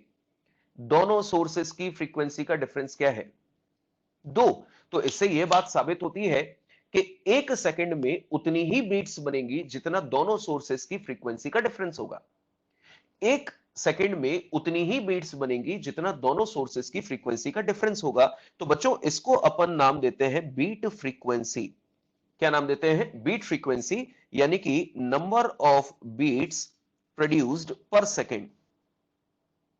मेरी बात क्लियर? तो बच्चों नंबर ऑफ बीट्स पर सेकंड को अपन बोलते हैं बीट फ्रीक्वेंसी, और ये कितना होगा, दोनों सोर्सेस की फ्रीक्वेंसी का जो पॉजिटिव डिफरेंस होगा। बच्चों देखो N1 और N2 के बीच में मैंने पॉजिटिव डिफरेंस का साइन लगा रखा है, क्योंकि अपने को नंबर काउंट करने हैं तो वो ऑलवेज पॉजिटिव होंगे, तो बड़ी माइनस छोटी। बच्चों इसके बाद जो नेक्स्ट है वो है बीट टाइम पीरियड। बच्चों बीट टाइम पीरियड क्या होगा, बीट टाइम पीरियड होगा, आंसर तो बच्चों टाइम पीरियड क्या होता है, 1/n। तो यहां पे बीट टाइम पीरियड क्या होगा, 1/Δn।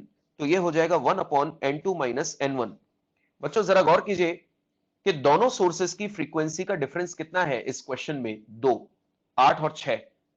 तो अगर मैं आपसे पूछूं कि बच्चों बीट टाइम पीरियड निकालिए, तो ये हो जाएगा हाफ सेकंड। जरा गौर कीजिए, after every half second beat appear हो रही है, after every half second beat appear हो रही है। बच्चों देखो 0 सेकंड वाली से तो गिनना नहीं है, 0 सेकंड के बाद, 0 सेकंड के बाद जो बीट अपीयर हुई वो कितने सेकंड पर अपीयर हुई, 2/4, यानी कि कितना सेकंड, हाफ सेकंड। और उसके बाद यहां पे जो बीट अपीयर हुई वो भी कितने टाइम इंटरवल पे हुई, हाफ सेकंड। मतलब आफ्टर एवरी हाफ सेकंड हमको बीट अपीयर हो रही है, और उसको निकालने का तरीका कि आप बीट टाइम पीरियड कैसे निकालो, 1/N2 माइनस N1। बच्चों ये बीट टाइम पीरियड जो है वो कहां से कहां तक का है, मैक्सिमा से मैक्सिमा वेरिएशन का, ये बीट टाइम पीरियड। पर अगर आपसे पूछ लिया जाए कि नहीं आप तो तीसरी चीज बताओ कि मैक्सिमा से मिनिमा और मिनिमा से मैक्सिमा का टाइम गैप कितना होता है, तो आप बोलोगे कि बीट टाइम पीरियड का आधा, बीट टाइम पीरियड का आधा। बीट टाइम पीरियड कितना निकाला बच्चों, 1/N2 माइनस N1, इसका आधा अपन कर ले। तो बच्चों इसका आधा करो, बच्चों ऊपर वाले एग्जांपल में रखो, बीट टाइम पीरियड था हाफ, उसका आधा करो तो ये कितना आ गया, 1/4। जरा गौर कीजिए, आफ्टर एवरी 1/4 सेकेंड जो इंटेंसिटी है वो मैक्सिमा से मिनिमा हो रही है। देखिए मैक्सिमा से मिनिमा होने में कितना टाइम लगा, 1/4, फिर मिनिमा से मैक्सिमा 1/4, फिर 1/4, फिर 1/4। इसका मतलब बीट टाइम पीरियड का जो आधा होता है वो मैक्सिमा और मिनिमा का टाइम गैप होता है। इसके बाद जो लास्ट पॉइंट है जो हम लोग डिस्कस करते हैं, ध्यान से देखें, वो लास्ट पॉइंट हमारे पास, गौर कीजिए, लास्ट पॉइंट है कि हमारे पास जो रिजल्टेंट वेव बनेगी उसकी फ्रीक्वेंसी क्या होगी। रिजल्टेंट वेव, बच्चों जरा गौर करने वाली बात है, रिजल्टेंट वेव की मैं बात कर रहा हूं। हमने जिनको सुपरपोज किया वो 6 और 8 थी, तो ये बात तो तय है कि जब ये दोनों आपस में मिलेंगी तो ना तो 6 की वेव बनेगी और ना ही 8 की वेव बनेगी, इन दोनों का एवरेज बनेगी। तो वो एवरेज से निकालोगे n1 प्लस n2/2, ये हो गई रिजल्टेंट फ्रीक्वेंसी। क्या हो गई, रिजल्टेंट वेव की फ्रीक्वेंसी। दोनों वेव्स के सुपरपोजिशन से जो नई वेव बनी, उस नई वेव की जो फ्रीक्वेंसी होगी वो कितनी होगी, तो अपन 6 और 8 को मिलाओ, उन दोनों का जो भी एवरेज आएगा वो रिजल्टेंट फ्रीक्वेंसी बनेगी, यानी कि 7। मेरी बात क्लियर। तो बच्चों ये कुछ बेसिक रिजल्ट्स थे, और इनके अलावा बीट्स के जितने भी क्वेश्चंस आएंगे, इनके अलावा कोई फॉर्मूला नहीं होगा जो आपको काम में लेना है। सबसे ज्यादा यूज आएगा अप टू डॉपलर इफेक्ट। अब सारे क्वेश्चंस में बीट इंक्लूडेड होगी। जब भी पूछूं कि बच्चों बीट्स कितनी बन रही है, तो आपका जवाब होगा सर दोनों सोर्सेस की फ्रीक्वेंसी का जो डिफरेंस है, दोनों सोर्सेस की फ्रीक्वेंसी का जो पॉजिटिव डिफरेंस है वही नंबर ऑफ बीट्स है, बड़ी वैल्यू माइनस छोटी वैल्यू। अब बच्चों क्वेश्चन में ध्यान से सुनिए, मैंने बोला था कि दोनों सोर्सेस की फ्रीक्वेंसी का डिफरेंस 10 हर्ट्ज या उससे कम रहना चाहिए। जरा गौर कीजिए, ध्यान से सुनिएगा। मानकर चलिए कि अगर n1 माइनस n2 इनका डिफरेंस 16 है, तो अगर मैं पूछूं कि बच्चों बीट टाइम पीरियड निकालो, तो 1/डेल्टा n यानी कि 1/16 हो जाएगा। तो इसका मतलब है कि आप जो बीट्स बन रही है उनको गिन नहीं पाओगे, रिकॉग्नाइज नहीं कर पाओगे। क्योंकि अगर आप इसी बीट को रिकॉग्नाइज करना चाहते हो तो दो सक्सेसिव बीट्स का टाइम गैप 1/10 या उससे ज्यादा का होना चाहिए, इतने टाइम गैप पे आनी चाहिए, तब आप गिन पाओगे कि हाँ इतनी बार मैंने गिनी है, इतनी बार सुनी है। पर ये तो आपने 1/16 निकाल कर रख दिया, मतलब पहली बीट जाएगी नहीं, दूसरी आ जाएगी, दूसरी जाएगी, तीसरी आ जाएगी, तो आप गिन ही नहीं पाओगे कि एक सेकंड में कितनी सुनी। इसलिए हमारी कैपेबिलिटी अगर हम लोग 10 कंसीडर कर रहे हैं, तो उन बीट्स के बीच का टाइम गैप 1/10 सेकंड होना चाहिए। इसीलिए हम लोगों ने लिखा दोनों सोर्सेस की फ्रीक्वेंसी का डिफरेंस 10 हर्ट्ज या उससे कम होना चाहिए, ताकि आप उनको रिकॉग्नाइज कर पाओ। अगर उनकी फ्रीक्वेंसी का डिफरेंस 16 हुआ तो क्या बीट्स नहीं बनेगी क्या? बीट्स तो बनेंगी, पर हम नहीं गिन पाएंगे क्योंकि हमारी कैपेसिटी 10 से ज्यादा नहीं है। मेरी बात क्लियर? इसलिए मैंने यहां पर ये बाउंडेशन रखी। तो बच्चों ये सारी चीजें जो थी वो मैंने आपको समझाई। अब हम लोग आगे इसको फेयरली बात करते हैं। देखिए क्या लिखा हुआ है, when two sound waves when two sound waves of nearly equal but not exactly equal frequencies travel in the same direction at a given point, due to their superposition, intensity alternatively increases or decreases periodically. This periodic waxing and waning, बच्चों waxing and वेनिंग, ये English में जब idioms हम लोग पढ़ते हैं तो वहां पर वैक्सिंग और वेनिंग एक टर्म आती है, waxing and वेनिंग of moon. Waxing and वेनिंग of moon, waxing और वेनिंग ऑफ मून का मतलब होता है कि मून का साइज बढ़ते हुए मैक्सिमम हो जाना, और वेनिंग ऑफ मून मतलब घटते हुए मिनिमम हो जाना। ये एआईपीएमटी में पूछे गए वर्ड्स हैं। आप जब अपना मॉड्यूल एक्सरसाइज 2 करोगे तो आपको एक क्वेश्चन मिलेगा, find waxing and वेनिंग intensity. Waxing and वेनिंग intensity जिसका मतलब होगा मैक्सिमम और मिनिमम का रेशियो, ये बात ध्यान रखें। तो इसको हम लोग क्या नाम देते हैं बच्चों, बीट्स। जो डायग्राम मैंने आपको समझाया वो डायग्राम यहां पर बना हुआ है। इन्होंने वो डायग्राम किसके लिए बनाया है, 10 हर्ट्ज और 12 हर्ट्ज के लिए, ऐसा कुछ। तो बच्चों गौर कीजिए, इन्होंने जो बनाया 0 सेकंड पे देखे, दोनों अपोजिट फेज में थी, दोनों 10 और 12 को देखे, ऊपर वाली का क्रेस्ट है और नीचे वाली का ट्रफ है, तो रिजल्टेंट क्या है, मिनिमम। पर जैसे ही नेक्स्ट इंटरवल पे वो सेम फेज में आई, इंटेंसिटी क्या हो गई, मैक्सिमम। ऐसे क्लियर, फिर वो हो गई मिनिमम, फिर हो गई वो मैक्सिमम। इस तरह से उन्होंने डायग्राम समझा रखा है। बात वही है, अपन ने किसी से भी समझ लिया, ठीक है। नीचे उन्होंने जो रिजल्टेंट बना रखा है, बच्चों नीचे जो रिजल्टेंट बना रखा है ना, इसको ध्यान से देखेंगे एक बार, मैं एक चीज समझा रहा हूं बच्चों। ये जो पूरा रिजल्टेंट बना, ये एम्पलीट्यूड वेरिएशन शो कर रहा है, ये एम्पलीट्यूड वेरिएशन ऐसे।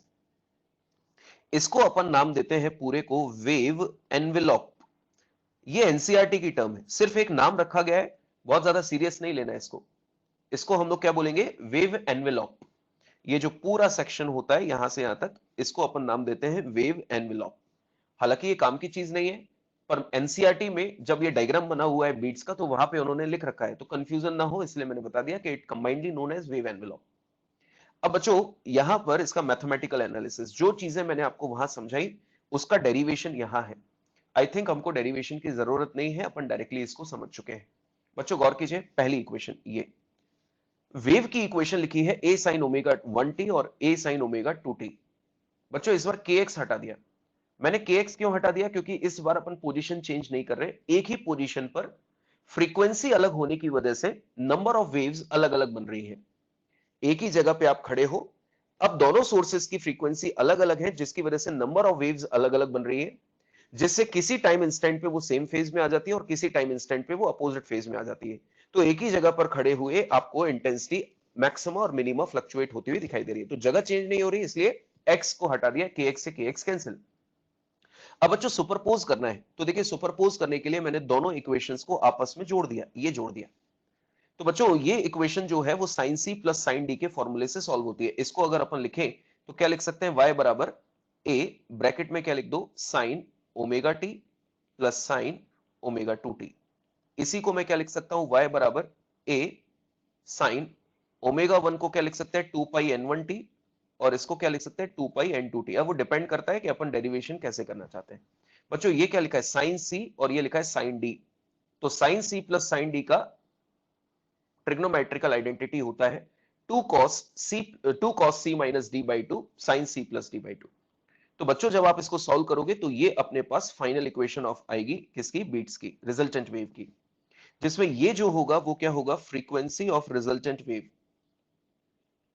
फ्रीक्वेंसी ऑफ रिजल्टेंट वेव जो मैंने ऊपर लिखकर बताई थी, याद है ना? n1 plus n2 upon 2। तो n को f से डिनोट कर दिया, कोई फर्क नहीं पड़ता। और बच्चों ये जो पूरा टर्म दिया है, ये वाला पूरा टर्म, ये पूरा टर्म क्या कहलाता है? एम्पलीट्यूड। क्या कहलाता है? एम्पलीट्यूड। क्योंकि एम्पलीट्यूड टाइम के साथ चेंज हो रहा है। आप नोटिस कर रहे हो, किसी टाइम पर सेम फेज में आ जाती है तो एम्पलीट्यूड मैक्सिमम, फिर अपोजिट फेज में आ गई तो एम्पलीट्यूड मिनिमम। तो एम्पलीट्यूड टाइम के साथ चेंज हो रहा है, इसलिए टाइम का फंक्शन है और उसके चेंज होने की कुछ फ्रीक्वेंसी है। तो ये क्या कहलाएगी? Frequency of amplitude variation. इसको बोलते हैं फ्रीक्वेंसी ऑफ एम्पलीट्यूड वेरिएशन। कभी काम में नहीं आएगा, ये बहुत ज्यादा इंपॉर्टेंट सेक्शन नहीं है, जो था वो मैंने ऊपर बता दिया। और बच्चों बीट्स में क्या होता है कि इंटेंसिटी जो होती है is the function of time. इस चीज का अपने को ध्यान रखना है। तो बच्चों अपन ने जो रिजल्ट्स पढ़े एक बार देखो ध्यान से। एक सेकंड में कितनी बीट्स बनेंगी? जितना दोनों सोर्सेस की फ्रीक्वेंसी का पॉजिटिव डिफरेंस होगा। बीट टाइम पीरियड कैसे आप निकालोगे? बीट टाइम पीरियड आप कैसे निकालोगे? जो डेल्टा एन आएगा 1 अपॉन डेल्टा एन करके आप बीट टाइम पीरियड निकाल लोगे। मैक्सिमा से मिनिमा और मिनिमा से मैक्सिमा का टाइम गैप क्या होगा? बीट टाइम पीरियड का आधा। जो वेव बनेगी नई, उनको मिलाने के बाद, तो उस रिजल्टेंट वेव की फ्रीक्वेंसी क्या होगी? n1 plus n2 upon n1 plus n2 upon 2। बच्चों एक टर्म और होती है जिसको बोलते हैं बीट अपीयरेंस टाइम। क्या बोला मैंने? Beat appearance time. ध्यान से सुनिए, मैं जो शब्द यूज कर रहा हूं, beat appearance time. Beat appearance time का मतलब होता है कि एक सेकंड में वो कौन कौन से इंस्टेंट थे जब बीट बनी। बीट अपीयरेंस टाइम का मतलब एक सेकंड में वो कौन कौन से इंस्टेंट थे जब बीट बनी। तो आपका जवाब होगा कि एक सेकंड में जितनी भी बीट्स बन रही हैं, एक सेकंड को उतने बराबर भागों में बांट दो। जैसे एक सेकंड में 4 बीट्स बन रही है, तो पूछेंगे कब कब बनी? तो मैं बोलूंगा 1/4, 2/4, 3/4 और 4/4 सेकंड पर। मैंने बोला एक सेकंड में जितनी भी बीट्स बने, एक सेकंड को उतने बराबर भागों में बांट दो, तो आपको वो इंस्टेंट्स नजर आ जाएंगे कि वो कौन कौन से इंस्टेंट थे जब बीट बनी। मान लो एक सेकंड में 6 बीट बन रही है, तो पूछेंगे कब कब बनी बताओ? तो मैं बोलूंगा एक सेकंड को 6 बराबर भागों में बांट दो। 1/6, 2/6, 3/6, 4/6, 5/6, 6/6, ये वो इंस्टेंट्स होंगे जब बीट आपको नजर आ रही होगी। मेरी बात क्लियर? तो इसको अपन बोलते हैं बीट अपीयरेंस टाइम। अभी एक क्वेश्चन करेंगे तो उसमें मैं मेंशन भी कर दूंगा इसको, तो आपको ये चीज कैलकुलेशन में आ जाएगी, तो याद रह जाएगी। अब बच्चों ये जो चीज मैंने समझाई वो यहां पर पूरी डिटेल लिखी हुई है, देखिए beat frequency, beat time period, frequency of resultant wave, और time for maxima to minima intensity. ये सारी चीजें मैंने यहां पर फेयरली लिख रखी है। बच्चों ये एक एनिमेशन है, इस एनिमेशन को हम लोग सीख सकते हैं। बच्चों ये डॉट पॉइंट्स दिख रहे हैं आपको? इसको मैं एक एनिमेशन के थ्रू आपको बता रहा हूं, जरा ध्यान दीजिएगा। बच्चों ये जो पॉइंट्स आपको दिख रहे हैं, डॉट पॉइंट्स, उनके ऊपर अपना पेन रख लीजिए। ये जो डॉट पॉइंट्स आपको दिख रहे हैं उनके ऊपर अपना पेन रख लीजिए। आपको पता चलेगा कि जो डॉट पॉइंट्स हैं वो अपनी जगह से आगे पीछे नहीं जा रहे, वो अपनी ही जगह पे ऊपर नीचे चल रहे हैं। जिसका मतलब है कि जो ऊपर दो वेव्स हैं उनके सुपरपोजिशन से जो एम्पलीट्यूड है एक ही जगह पर कभी मैक्सिमम हो रहा है, कभी मिनिमम हो रहा है, और कभी देखो अब जीरो हो गया, बिल्कुल जीरो हो गया, ये जीरो फिर बढ़ने लग गया। जैसी सेम फेज आएगी एम्पलीट्यूड बढ़ रहा है, बढ़ रहा है, बढ़ रहा है, और बढ़ते बढ़ते ये मैक्सिमम हो गया। फिर कुछ टाइम बाद ये जैसे आउट ऑफ फेज होंगी ये वापस से मिनिमम हो गया। तो आपने अगर पेन रखा है इन डॉट्स पे तो आप नोटिस कर रहे हो कि ये डॉट आपके पेन के नीचे ही है। मतलब ये जो पार्टिकल्स हैं वो आगे पीछे नहीं जा रहे, वो अपनी ही जगह पर ऊपर नीचे कर रहे हैं। करके देखा क्या आप लोगों ने?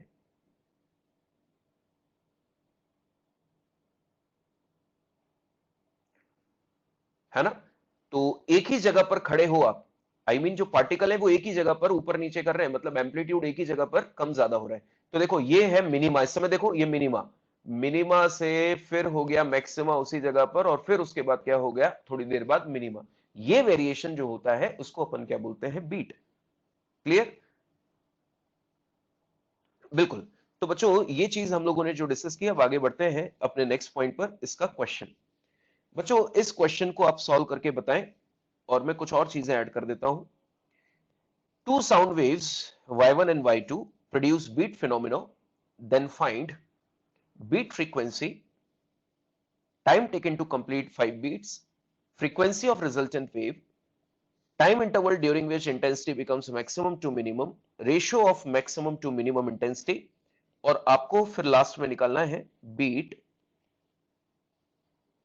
अपीयरेंस टाइम, जो अभी मैंने बोला था। बच्चों बेसिक क्वेश्चन है, सॉल्व करें जल्दी से, फिर अपन ट्यूनिंग फॉक्स पर आते हैं। पहले इसको सॉल्व कर लें।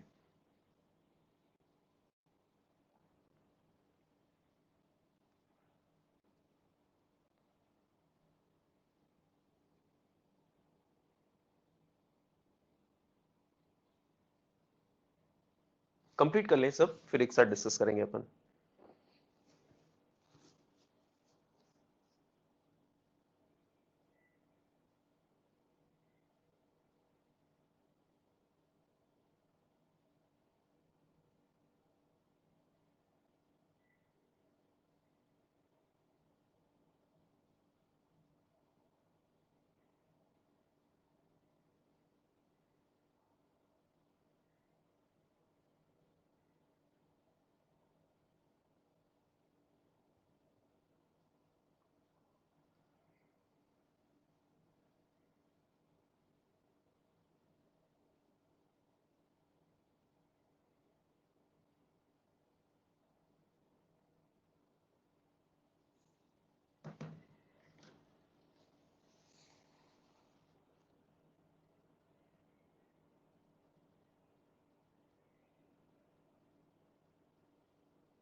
हो गया?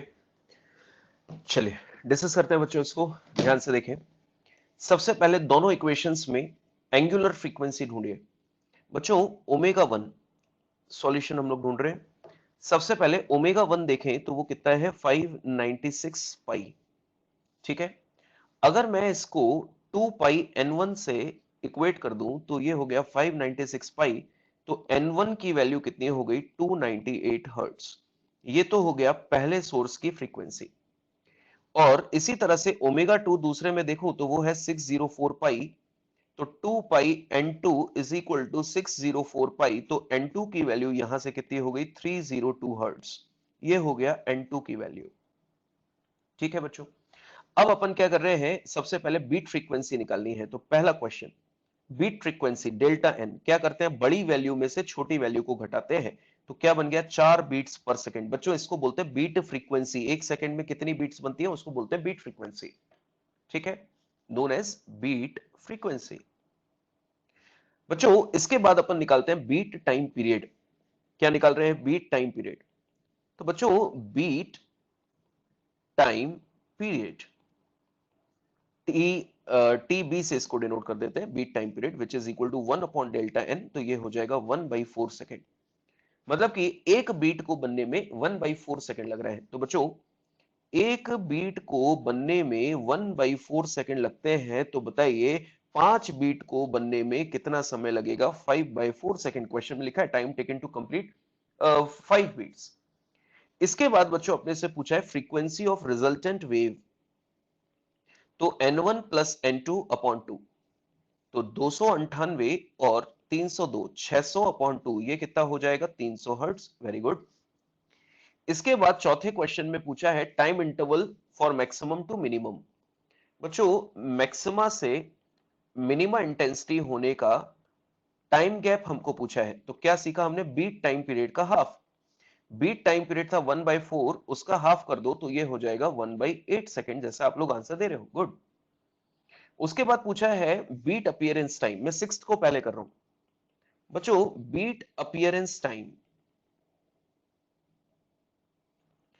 आंसर दीजिए। एक सेकंड में कितनी बीट्स बन रही हैं? 4।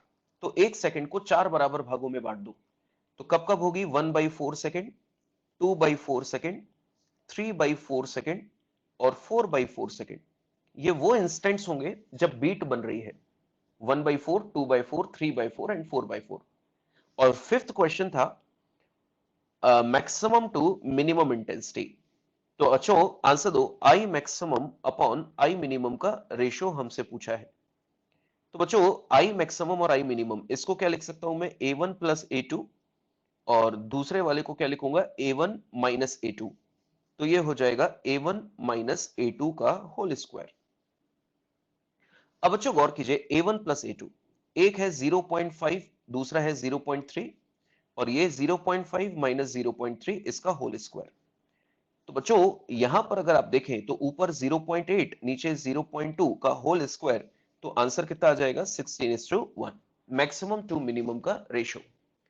अब बच्चे देखिए यहां पर जो डाउट पूछते हैं वो डाउट क्या है, ध्यान से सुनिए। बच्चे यहां पर डाउट पूछते हैं कि सर जब अपन ने इंटेंसिटी निकाली थी इंटरफेरेंस में, तो वहां पर तो दोनों सोर्सेस की फ्रीक्वेंसी सेम थी, इसलिए अपन intensity proportional to A square कर दिया करते थे। पर यहां तो बीट्स में आपने क्वेश्चन ही स्टार्ट किया कि दोनों सोर्सेस की फ्रीक्वेंसी अलग अलग है, तो फिर आप इंटेंसिटी को ए स्क्वायर क्यों लिख रहे हो? एन स्क्वायर ए स्क्वायर क्यों नहीं लिख रहे हो? तो देखिए मेरा जवाब है कि ये जो इंटेंसिटी अपन निकाल रहे हैं, ये जो इंटेंसिटी का रेशियो अपन निकाल रहे हैं, ये इंटेंसिटी पहली या दूसरी वेव की नहीं है। ये जो इंटेंसिटी निकाली है वो रिजल्टेंट वेव की इंटेंसिटी निकाली है। उन दोनों के सुपरपोजिशन से जो नई वेव बनी है उसकी इंटेंसिटी निकाली है।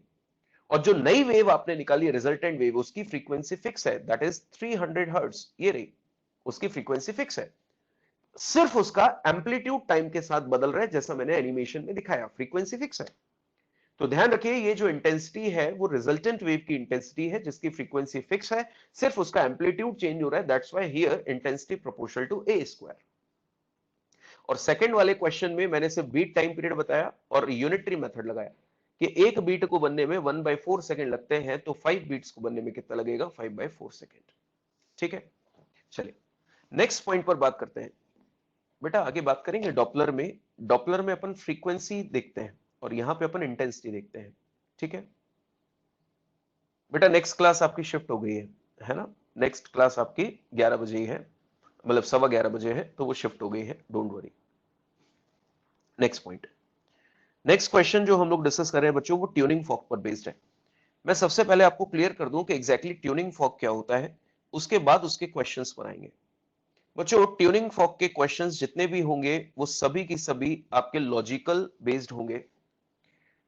बेटा पढ़ लो पहले, कोर्स खत्म हो जाएगा जब करना होगा मुझे, है ना? अपन पहले पढ़ ले, बीच बीच में क्यों ऐसे क्वेश्चंस पूछते हो? सारी चीजें क्लास खत्म होने के बाद ये पूछा करो, है ना? बीच बीच में डिस्ट्रैक्ट मत किया करो, पढ़ाई चल रही है, अपन क्या कर रहे हैं बीच में। ट्यूनिंग फॉर्क की बात आ रही है, तो बच्चों ट्यूनिंग फॉर्क की अगर अपन डिस्कशन करें तो सबसे पहली चीज ट्यूरिंग फॉक पर बेस्ड जितने भी क्वेश्चन होंगे सब प्रोबेबिलिटी बेस्ड होंगे, कोई फॉर्मूला वहां पे आपको नहीं रटना है, आपकी रीजनिंग कैसी है उस पर डिपेंड करेंगे, क्वेश्चन सॉल्व करने का तरीका हम लोग डेफिनेटली सीख रहे हैं। बच्चों ट्यूनिंग फॉक की अगर बात करें तो इस तरह का एक एपरेटस होता है, जब हम लोग लैब में सोनोमीटर का एक्सपेरिमेंट जनरली करते हैं तो वहां पर हमको एक इस तरह का एपरेटस दिया जाता है जिसको अपन बोलते हैं ट्यूनिंग फॉक। बच्चों इस ट्यूनिंग फॉक की अगर अपन चर्चा करें तो इसमें क्या क्या चीजें होती हैं जो हमको ध्यान रखना है। बच्चों इसको हम लोग बोलते हैं आर्म्स या फिर इनको हम लोग बोलते हैं प्रोंग्स, ठीक है। और ये वाला जो हिस्सा है इसको हम लोग बोलते हैं स्टेम। क्या बोलते हैं? स्टेम। बच्चों यहां पर ये जो पार्ट है यहां पर फ्रीक्वेंसी प्रिंटेड होती है, जो बीच में मैंने बनाया। फ्रीक्वेंसी प्रिंटेड होने का मतलब है कि यहां पे मार्क्ड होता है जैसे कि 512 हर्ट्ज, जिसका मतलब है कि इस ट्यूनिंग फॉक के जो प्रोंग्स होते हैं वो एक सेकंड में 512 वाइब्रेशन कर सकते हैं। या यहां लिखा है 256 हर्ट्ज, तो जिसका मतलब है कि प्रोंग्स जो है वो एक सेकंड में 256 टाइम्स वाइब्रेट कर सकते हैं। ये यहां पे प्रिंटेड होता है। अब बात करें आगे कि ये वाइब्रेशन कैसे करते हैं। बच्चों हमें एक ट्यूनिंग फॉक के साथ रबर पैड दिया जाता है। हम क्या करते हैं? स्टेम को होल्ड करते हैं ऐसे, हाथ में एक रबर पैड है, स्टेम को होल्ड किया और ये जो प्रोंग्स हैं उस प्रोंग्स को हम लोग रबर पैड पे ऐसे हिट कर देते हैं, लाइक दिस, ऐसे ऐसे हिट करते हैं। ऐसे हिट करते हैं तो ये जो प्रोंग्स होंगे वो इस मैनर में वाइब्रेट करते हैं, ऐसे, लाइक दिस, ऐसे वाइब्रेट करते हैं। जो प्रोंग्स हैं वो ऐसे वाइब्रेट कर रहे हैं खुद की लेंथ के परपेंडिकुलर, यानी कि ट्रांसवर्स वाइब्रेशन। पर जरा गौर कीजिए कि जब ये ऐसे वाइब्रेशन कर रहे हैं तो आंसर दो, ये मीडियम में क्या जनरेट कर रहे हैं? कंप्रेशन और रेयरफेक्शन, ऐसे ऐसे ऐसे ऐसे ऐसे। जो एयर मीडियम है उसमें क्या जनरेट कर रहे हैं? कंप्रेशन और रेयरफेक्शंस। तो ये खुद ट्रांसवर्स वाइब्रेशन कर रहे हैं, मतलब इनके वाइब्रेशन लेंथ के परपेंडिकुलर हो रहे हैं। पर मीडियम में कैसे जनरेट कर रहे हैं? लॉन्गिट्यूडनल वाइब्रेशन, यानी कि कंप्रेशन और रेयरफेक्शंस। अब बच्चों यहां पर एक थ्योरेटिकल क्वेश्चन होता है, वो ध्यान से सुनिएगा कि जब भी ट्यूनिंग फॉक वाइब्रेट करता है, जब भी ट्यूनिंग फॉक वाइब्रेट करता है तो उसके प्रोंग्स तो ट्रांसवर्स वाइब्रेशन करते हैं, पर स्टेम जो होता है वो लॉन्गिट्यूडनल वाइब्रेशन करता है। ये थ्योरेटिकल क्वेश्चन है कि जब भी ट्यूनिंग फॉक वाइब्रेट करता है तो उसके प्रोंग्स जो हैं वो ट्रांसवर्स वाइब्रेशन करते हैं, मतलब खुद की लेंथ के परपेंडिकुलर, और स्टेम जो होता है वो लॉन्गिट्यूडनल वाइब्रेशंस करता है। इसका लॉजिक सुने बच्चों, मानकर चलिए, ध्यान से देखिएगा बच्चों आप सभी। यहां पर एक रॉड मैंने कंसीडर की है, क्लियर? एक रॉड मैंने कंसीडर की है और इस रॉड को मैंने एक्साइट कर दिया, इस पे हथौड़े से फोर्स लगा दिया ऐसे परपेंडिकुलरली। तो इसके जो पार्टिकल्स हैं वो ऐसे वाइब्रेट करने लगे, लाइक दिस।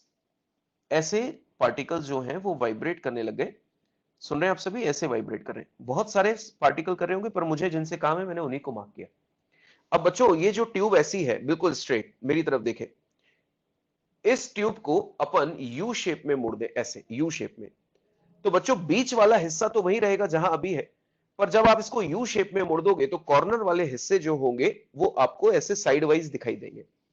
तो बच्चों जब मैं इसको यू शेप में मोड़ूंगा तो ध्यान से देखिएगा आप सभी, इसको अपन ने क्या किया, इसको यू शेप में मोड़ दिया। तो बच्चों वाइब्रेट करते हुए अगर मैं इसको यू शेप में मोड़ दूं तो साइड्स जो होंगी, प्रोंग्स जो होंगी, वो ऐसे वाइब्रेट करते हुए नजर आएंगे, पर मिडिल पार्ट जो है वो वैसे ही वाइब्रेट कर रहा होगा जैसे कि पहले। तो बच्चों ये वाले जो वाइब्रेशंस हैं वो इनकी लेंथ के परपेंडिकुलर हैं, वो कैसे हैं? Transverse vibration. अब बच्चों इसके साथ मैं यहां पे स्टेम जोड़ दूं तो आंसर दीजिए, जैसे ही मैं स्टेम को जोड़ूंगा, बताओ ये जो वाइब्रेशन मिडिल पोर्शन से है वो स्टेम के अंदर कैसे जा रहे हैं? लेंथ के अलोंग। तो इसका मतलब इसके वाइब्रेशन जो होंगे वो कैसे होंगे? लॉन्गिट्यूडनल। तो ये सिर्फ एक थ्योरेटिकल क्वेश्चन है कि जब भी ट्यूनिंग फॉक वाइब्रेट करता है तो इसकी प्रोंग्स जो है वो ट्रांसवर्स करेंगे, जबकि स्टेम जो होगा वो कैसे करेगा? लॉन्गिट्यूडनल। अब बच्चों इसमें एक चीज होती है, वैक्सिंग और फाइलिंग। ध्यान से सुनिएगा, कैसी होती है? वैक्सिंग और फाइलिंग। बच्चों वैक्सिंग का मतलब है कि हम इनके प्रोंग्स पे मोम लगा देंगे, उस पर लोड कर देंगे, लोडेड कर देंगे। और फाइलिंग का मतलब है उसके प्रोंग्स को घिस देंगे। तो बच्चों एक लॉजिकल आंसर दीजिए, अगर मान लीजिए मेरे पास ट्यूनिंग फॉक है, उस पर मैंने कुछ वैक्स अप्लाई कर दिया, मान लीजिए यहां पर वैक्स अप्लाई कर दिया, तो लॉजिकली उसके प्रोंग्स जो है वो भारी हो गए, आपने मास लगा दिया उस पर। तो भारी हो गए तो उसके नंबर ऑफ वाइब्रेशंस कंपैरेटिवली कम हो गए, भारी हो गए ना तो वाइब्रेशंस कम हो जाएंगे, तो फ्रीक्वेंसी ऑफ वाइब्रेशन जो होगी वो कम हो जाएगी। कितनी कम होगी ये लॉजिकली सोचना है, कितनी कम होगी ये लॉजिकली सोचना है, क्योंकि आपको कभी किसी क्वेश्चन में नहीं दिया जाएगा कि इतने ग्राम हमने वैक्स लगा दिया, आपको सिर्फ इतना दिया जाएगा कि हमने प्रॉन्ग्स पे वैक्स लगा दिया, कैलकुलेट करो। तो जब आपको वो अमाउंट ही नहीं दे रहे कि कितना वैक्स लगाया, तो इसका मतलब वो लॉजिकली सॉल्व करना है। और लास्ट में फाइलिंग हम लोगों ने कर दी बच्चों, फाइलिंग कर दी मतलब घिस दिया, इस पे हम लोगों ने फाइलिंग कर दी। तो बच्चों सोच के बताओ कि अगर मैं प्रॉन्ग्स को पकड़ के घिस दूं तो कंपैरेटिवली मास कम हो जाएगा, वो हल्के हो जाएंगे, हल्के हो जाएंगे तो वाइब्रेशंस बढ़ जाएंगे, तो फ्रीक्वेंसी क्या हो जाएगी, बढ़ जाएगी। तो बच्चों इस बात का अपन ध्यान रखें कि अपने पास अब दो ही लॉजिकल क्वेश्चंस होंगे, वैक्सिंग और फाइलिंग। वैक्सिंग करोगे तो फ्रीक्वेंसी कम होगी, फाइलिंग करोगे तो फ्रीक्वेंसी बढ़ेगी। ये था बेसिक। अब ये सारी चीजें लिखी हुई है यहां पर, है ना। Loading of tuning fork, frequency of tuning fork decreases, और फाइलिंग ऑफ ट्यूनिंग फॉर्क मतलब frequency of tuning fork increases.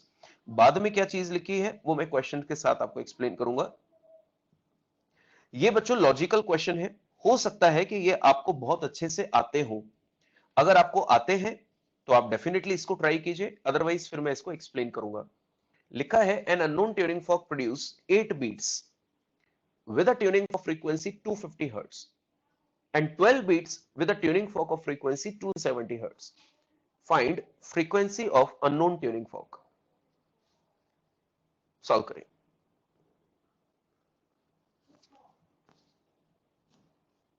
बहुत बढ़िया।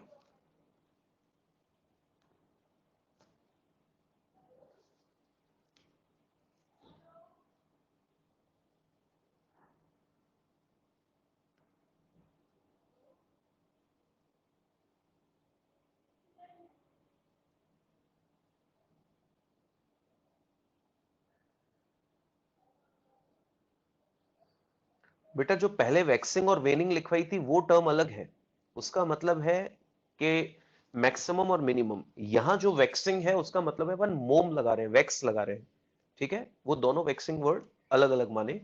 एक वैक्सिंग जो मैंने बताई थी उसका मतलब मैक्सिमम था, और यहाँ जो वैक्सिंग का वर्ड मतलब है इसका मतलब अपन उस पे मोम लगा रहे हैं। चलिए बच्चों आपने सभी ने बढ़िया आंसर दिए, एक बार अपन सीख लें इसको कैसे सॉल्व करना है।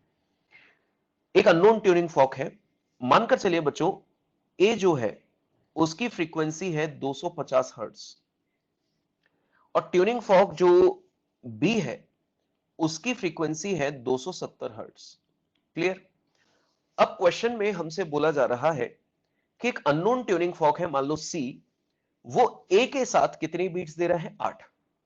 तो बच्चों आप सभी बताओ एक सेकंड में कितनी बीट्स बनती है।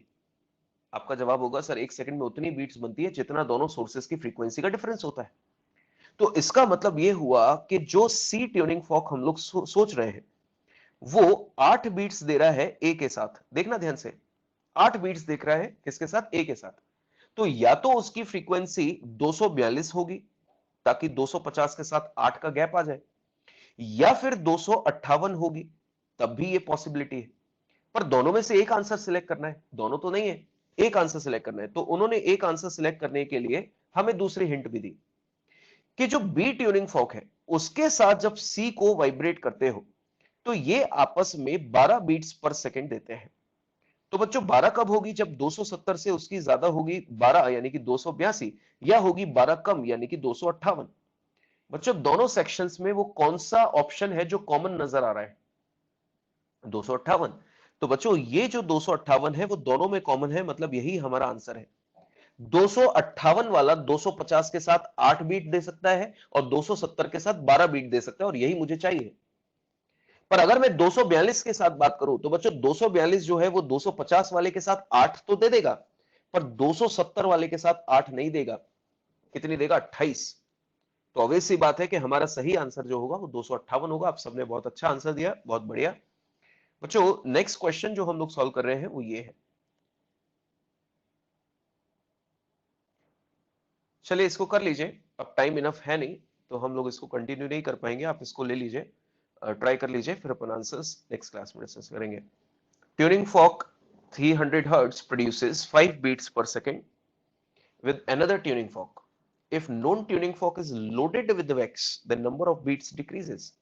Find frequency of unknown.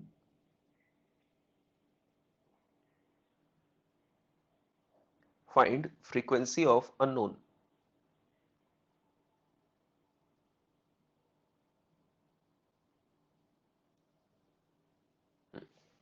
चलिए इसको सॉल्व करते हैं बच्चों, ट्राई करते हैं कैसे हमें सॉल्व करना चाहिए। टाइम है अभी इतना इनफ, अपन कर लेते हैं इसको।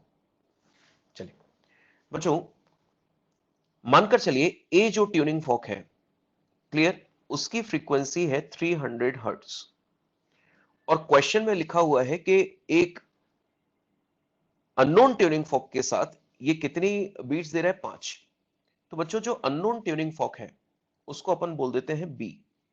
क्या बोल देते हैं, बी। तो उसके साथ अगर 5 बीट्स मिल रही है, देखना ध्यान से, 5 बीट्स मिल रही है, तो या तो उसकी फ्रीक्वेंसी 295 रही होगी या रही होगी 305, क्योंकि 5 का डिफरेंस होगा तभी हमें वहां पर इतनी नंबर ऑफ बीट्स मिलेंगी। क्लियर। अब हमने क्वेश्चन में बोला गया कि नॉन ट्यूनिंग फॉर्क यानी कि ए जो है उस पे अपन ने वैक्स लगा दिया तो नंबर ऑफ बीट्स कम होने लग जाती है। तो बच्चों अब इसको मैं समझा रहा हूं, जरा ध्यान से देखिएगा। ए की थी 300 जो हम लोगों को क्वेश्चन में गिवन थी। हम सोच रहे थे कि बी की जो फ्रीक्वेंसी है वो या तो 295 होगी या 305, और पहले ये आपस में 5 बीट्स दे रहे थे। बच्चों अब मैंने लगा दिया वेक्स। तो बच्चों यहां पर मैं ए पर अगर वेक्स लगा दूं तो बताओ ए की फ्रीक्वेंसी कम होने लग जाएगी। ए की फ्रीक्वेंसी कम होने लग जाएगी। कितनी कम होगी बता सकते हो क्या? नहीं। उसका कारण, क्योंकि हमें क्वेश्चन में सिर्फ बोला गया है, वेक्स लगा दिया गया है। हम इसकी फ्रीक्वेंसी तब तक कम करेंगे जब तक हमें डिजायर्ड आंसर्स ना मिल जाए। तो हम क्या करेंगे, सक्सेसिवली कम करेंगे। बच्चों अगर मैं वैक्स लगा दूं तो हो सकता है इसकी फ्रीक्वेंसी कम हो रही हो। तो अगर इसकी फ्रीक्वेंसी 299 हो गई तो बताओ 295 के साथ ये कितनी बीट्स बनाएगा, 4, और इसके साथ कितनी बीट्स बनाने लग जाएगा, 6। बच्चों अगर 299 से कम होके 298 हो गई तो इसके साथ कितनी बीट्स बनाएगा, 3, और इसके साथ कितनी बीट्स बनाएगा, 7। आंसर दीजिए वो कौन सा ऑप्शन है जिसके साथ नंबर ऑफ बीट्स कम हो रही है। 295 और 305 में से वो कौन सा ऑप्शन है जिसके साथ नंबर ऑफ बीट्स कम हो रही है? 5 से 4, 4 से 3, 295। तो इसका मतलब हमारे इस क्वेश्चन का आंसर है 295 हर्ट्ज, क्योंकि उन्होंने बोला कि वैक्स लगाने के बाद जो पहले 5 बीट्स आ रही थी अब वो बीट्स जो हो गई वो कम हो गई। तो आंसर दीजिए वैक्स लगाने के बाद बीट्स कम होती हुई तो 295 के साथ ही नजर आ रही है, क्योंकि 305 के साथ तो गैप बढ़ रहा है तो ए के साथ वो ज्यादा बीट्स देगा। इसका मतलब इस क्वेश्चन का सही आंसर है 295। आपने दिए भी सही, सभी ने आंसर सही भी है। क्लियर है बच्चों? अब बात करते हैं वेब थ्योरी के खत्म होने की। तो बच्चों खत्म तो मैं कल भी कर सकता हूं और परसों भी कर सकता हूं, और खत्म करने को मैं मंडे को भी कर सकता हूं। और एक्चुअल में मैं नहीं चाहता कि इंपॉर्टेंट सेक्शन आपका हवा में उड़ जाए, इसलिए थोड़ा सा तसल्ली से पढ़ो। टाइम स्लॉट अपना वैसे ही 1.5 घंटे हो गया है, तो अपन आराम से इसको पढ़ के जो अपना अच्छा सेक्शन है जिससे क्वेश्चन आने के चांसेस है उसको थोड़ा सा आराम से पढ़ेंगे, ठीक है? तो मोस्ट प्रोबेबली मैं सोमवार मंगलवार तक, आई मीन इस पूरे मंथ में 30th में कंप्लीट कर दूंगा। जरूरत पड़ी तो संडे को एक आध एक्स्ट्रा क्लास लेके और अच्छे से कंप्लीट कर लेंगे, ठीक है बच्चों? चलिए आप इसका हैंड आउट रिसीव।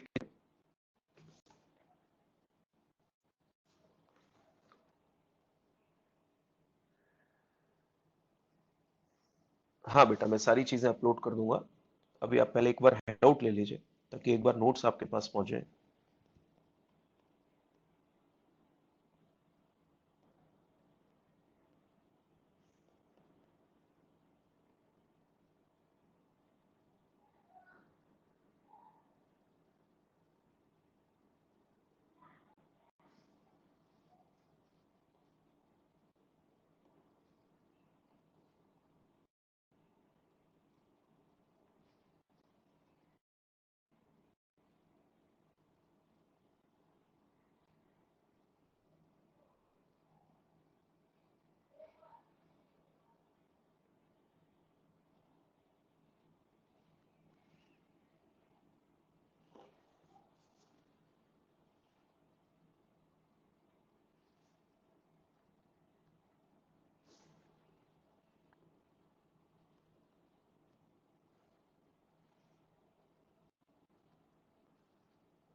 लास्ट वाले क्वेश्चन में अननोन सोर्स की फ्रीक्वेंसी कम क्यों होगी? हम लोगों ने वेक्स किस पे लगाया? ए पे लगाया।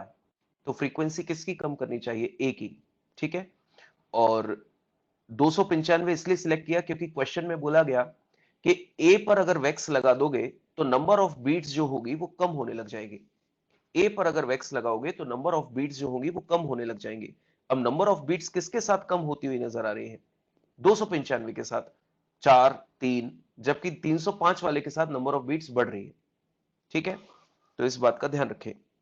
बेटा गूगल लिंक मैंने आप लोगों को भेज दिया, क्या प्रॉब्लम आ रही है उसमें? मैं फिर से देखता हूं, है ना? मैं कल से फिर से उसका एक बना के रखूंगा। हिंदी मीडियम क्यों पहुंच रहा है आपके पास, समझ नहीं आ रहा है।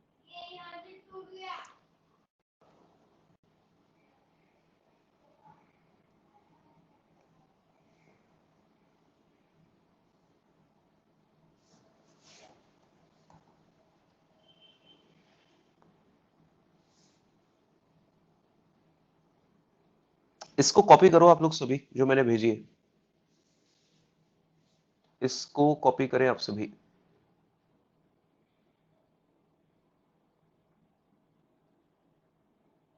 ये इंग्लिश की है ना? जो भेजी मैंने सबको कॉमन भेजी, आधों को इंग्लिश और आधों को हिंदी, कैसे पॉसिबल है?